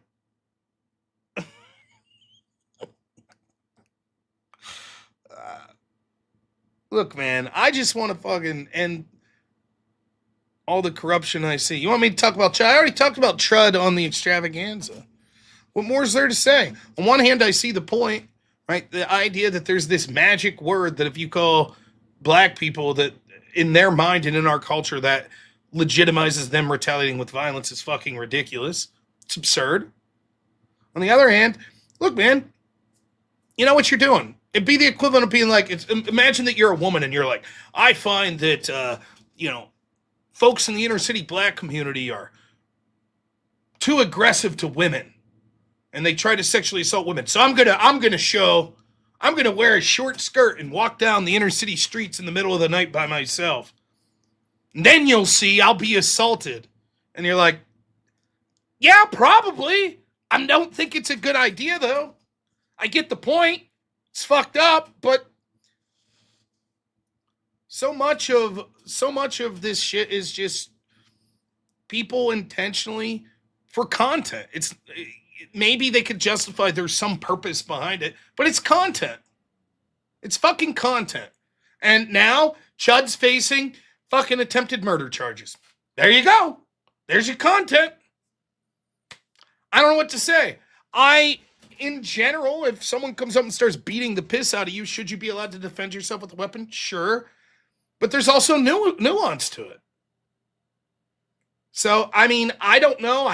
All I've heard is Chud's account. I can't make a claim as to how it started or how aggressive. Did the guy just like swing at him weakly once and then he shot? Or was he like on top of him, beating the piss out of him? All of those would factor into a self-defense case. Of course the people that assault wouldn't be free of the consequences. Of course not. Mangozy, $10, thank you. Over on Rumble says, bump, thank you. Of course they shouldn't be.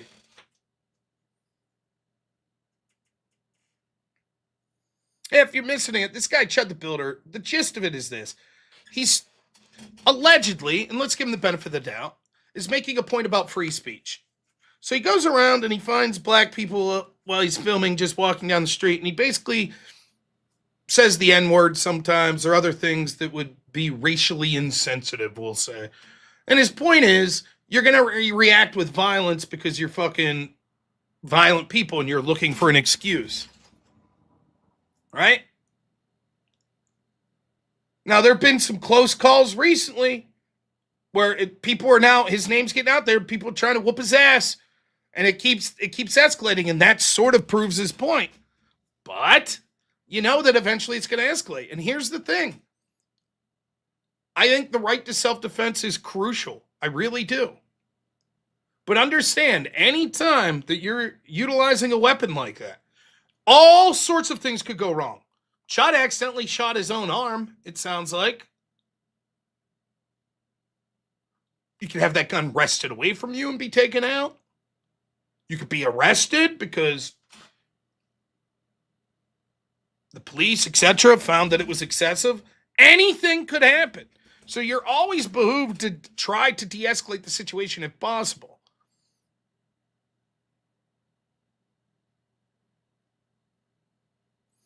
Maybe it was self-defense, but like, imagine this. Here's the example I give Naughty Germ. Let's say, Naughty Germ, I really want to take you out. So here's what I do. I arm myself, and then I go to your daughter's soccer game, and I just start harassing her, calling her the most vile names, knowing what your response is going to be. You're going to come shove me. Up, you put hands on me. Now I take you out. Is that self-defense?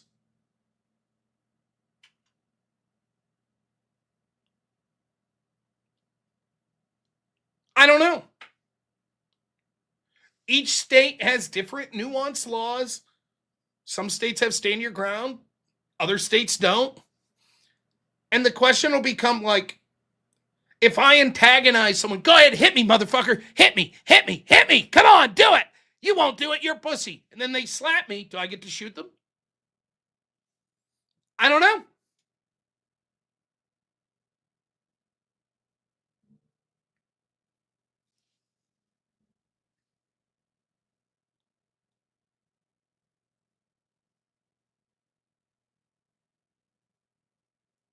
I think it's terrible. It sounds to me like the other guy didn't die, thankfully.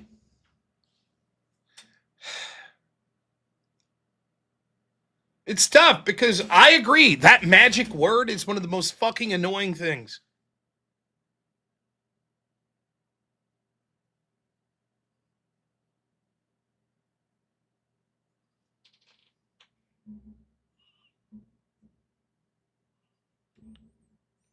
I think it's absurd. You don't get to use violence just because someone said a word. You don't.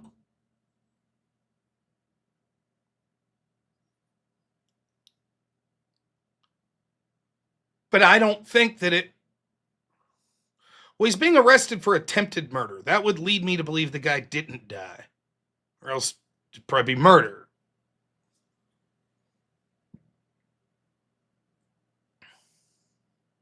So, but yeah, we can talk about this in the call-ins tomorrow. Great point, JP. Look at this fucking Chad. Intel Wild. What an absolute Chad. $80 says, love you, Rob. My goodness. Amazing. Thank you, man. Appreciate it. Really do. Always great to hear from you, man. And then old Joe says, speaking of violence, Rob, do you support capital punishment? I used not to, but I do now. Yeah. Free Chud. I mean, again, I can't say I'm lean towards this was probably self-defense, but I would need to see it. And let's be honest, none of us have. None of us have seen it. How do you know? You could sit there going horse screaming free Chud, and then when you see the video, it might be the dude started walking aggressively towards Chud, and Chud shoved him, and then the dude comes back swinging, and Chud shoots him. Now is it self-defense if Chud put his hands on him first? Probably not. So I don't know. I would like to see, or at least hear if more went on. So far, we just hear Chud's version. I'm also smart enough to know he's going to give an argument favorable to his side. But yeah, if some dude came up and started wailing on him because he said a bad word, yeah, I mean, probably self-defense. I just don't know. And I still think it's a dumb idea for Chud to be doing this. It was always going to end this way. Either him getting shot. He says that just the other night someone killed his fucking dog.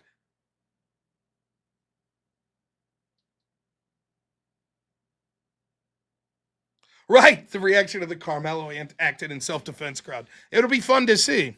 Right. Oh, it'll be a different story for them, I assure you. Yeah, I know, I owe one stupid whip song. Let's get it out of the way. Let it not be a really dumb one. By the way, I was ending the stream, like I went through the whole prospect 30 minutes ago.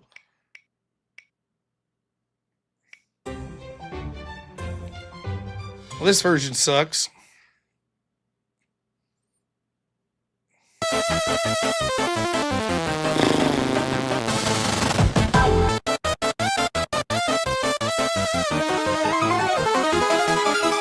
Where there's a whip, there's a way. Where there's a whip, there's a way. We don't wanna go to war today, but the Lord of the Lash says nay, nay, nay. We're gonna march all day, all day, all day. Where there's a whip, there's a way. Where there's a whip, there's a way. Where there's a whip, there's a way. Left, right, left, right, left. Where there's a whip, there's a way. Left, right. A crack on the back says we're gonna fight. We're gonna march all day and night and more. For we are the slaves of the dark Lord's war.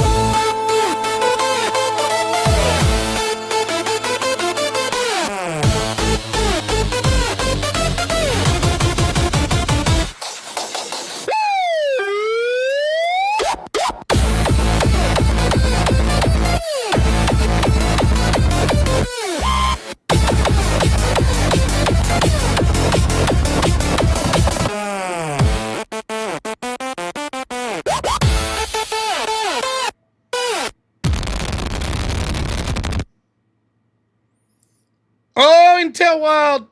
$10 says worst Whip Bill song ever. I demand a replay. A replay? Goodness gracious.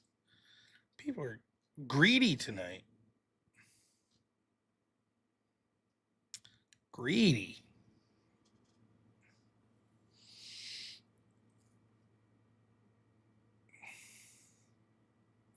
I'll play one more song. At the end of this song, I'm out for tonight. Now, I'm only playing it because I know Intel Wild and other people are going to donate $100 by the end of the song. I just know it. So I'm just going to, I'll do one more. I know they'll donate it. I know by the end of this song playing $100. If not, if we don't get 100, I am out, Ski. Like, I'm going to be like, hey, see you later. That's it. Here we go.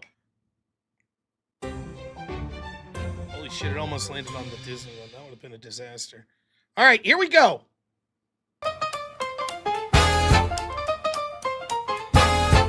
You got 2 minutes. 2 minutes, 30 seconds.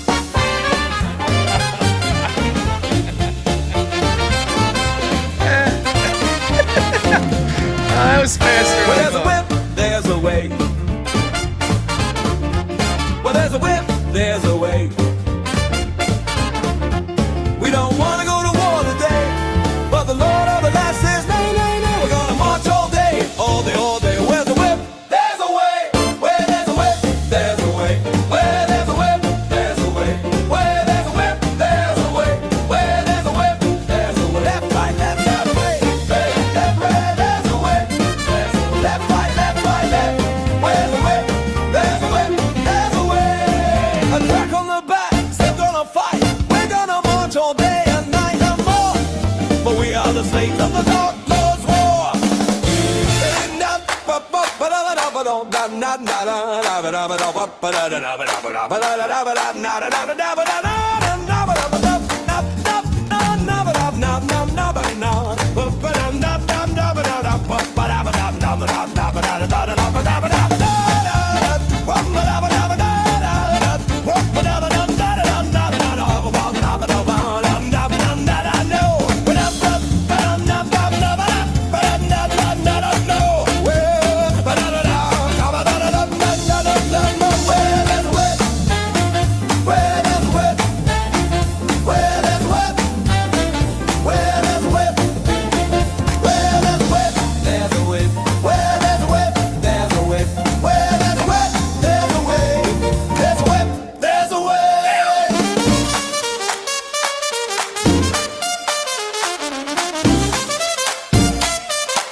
King Adam, $10 says,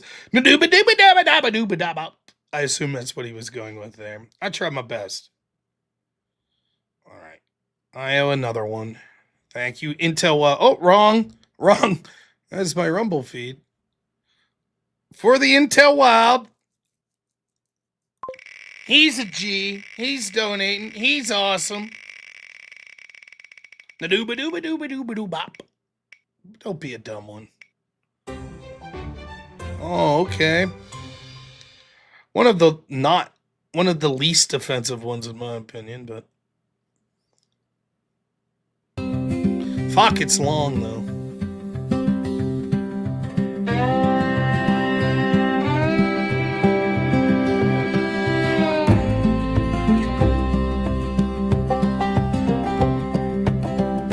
Where there's a whip, there's a way. Where there's a whip, there's a way. We don't want to go to war today. The Lord of the Lash says nay, nay, nay. We're gonna march all day,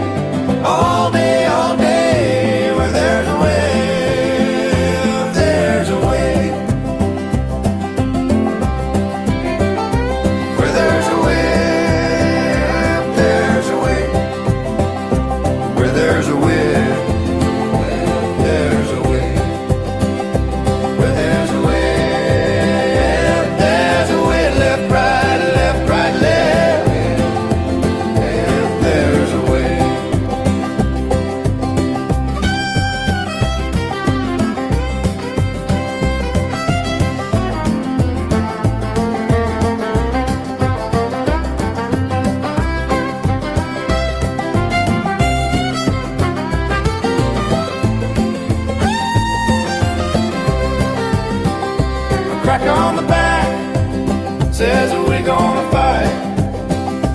We're gonna march all day and night and more, for we are the slaves of the Dark Lord's war. There's a way, there's a way.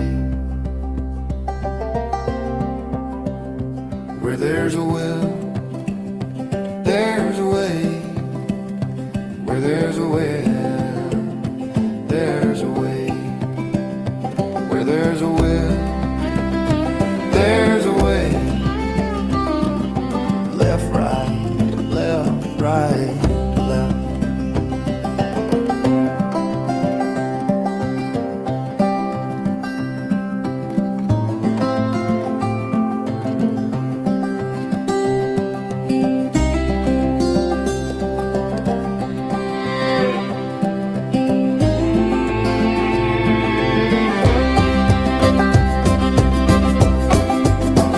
Where there's a will, there's a way.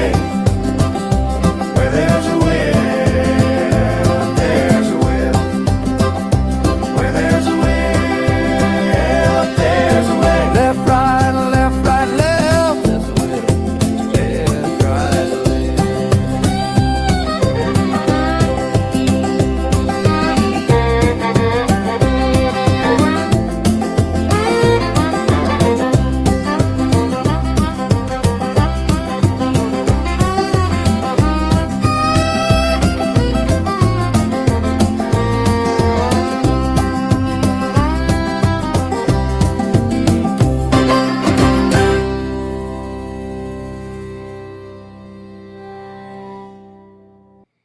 Thank you. Intel says, did I hear Rob say half-price whip songs? Thanks for the $2. No, you didn't.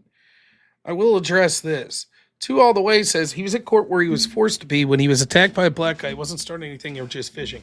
You don't know shit. Chud's own explanation afterwards said, I have to be careful because I'm on YouTube. He said, I told the guy he was seeing out, a word that starts with C. So Chud admits he said things that could be considered racially insensitive. Does that mean he deserves to get hit? No. But to just be like, he was just peacefully minding his business and didn't say a word to this guy who was being attacked. You don't know. You don't know shit. You don't. And to claim that that somehow means that I'm fishing because what the fuck are you talking about? I said, my default would be that it's probably self-defense. That's what I said. People like you actually give it a bad name because you're so unreasonable. You just assume, nope, it was all good. It's impossible to even entertain that anything could have happened.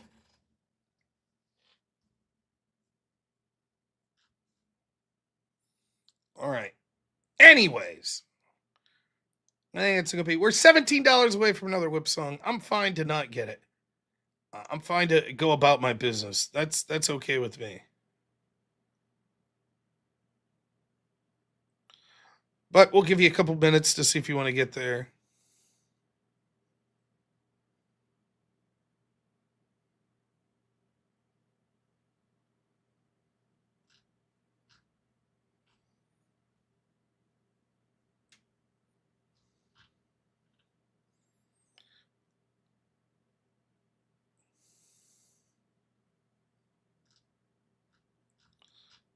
Also, it'd be a good point to wrap up the stream anyways, because I have to use the restroom. So that would, I don't know that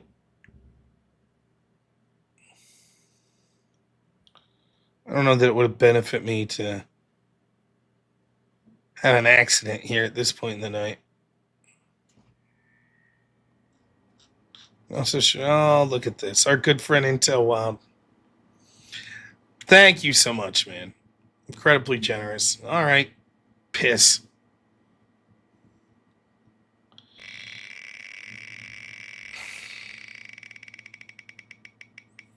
Don't be stupid. Don't be a dumb one. It's a long one.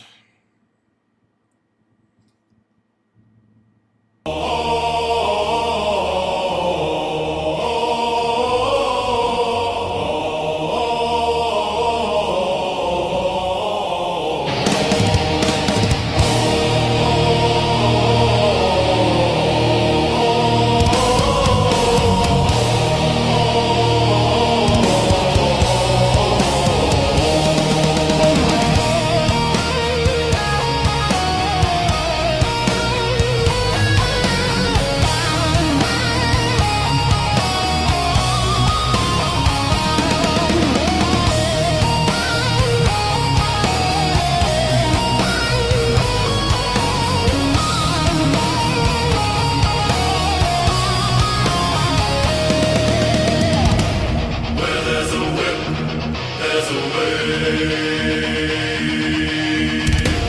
Where there's a whip, there's a way. We don't wanna go war today, but the Lord of the Lash says nay, nay, nay. We're gonna march all day, all day, all day. Where there's a will, there's a way.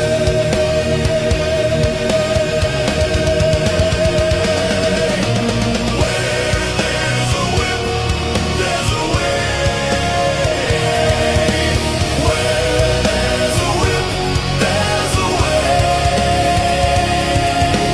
Where there's a will, there's a way. Left, right, left, right, left. Where there's a will, there's a way. Left, right.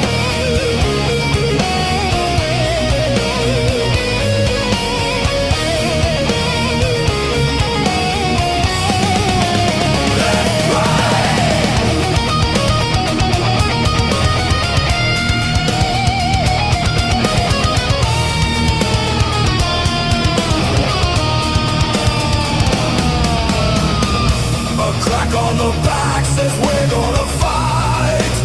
We're gonna march all day and night and more. For we are the slaves of the Dark Lord's Wars.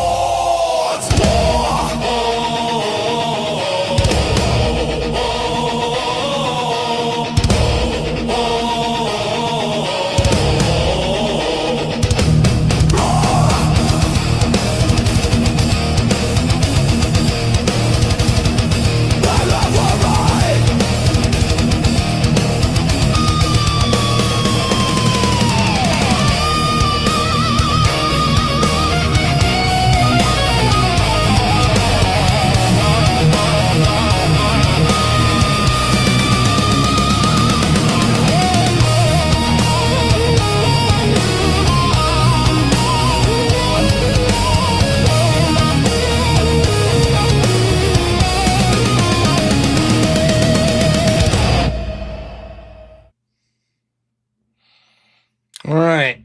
We did it. We did it. We did it. I'm happy with it. I'm happy with the show. What do you think? I'm pleased. I hope we all had a good time. I had a good time. Who are we banning?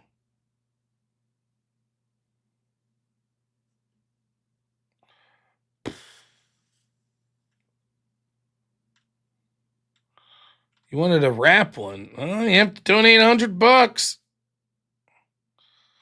Oh boy. All right. We're winding down. Winding down here.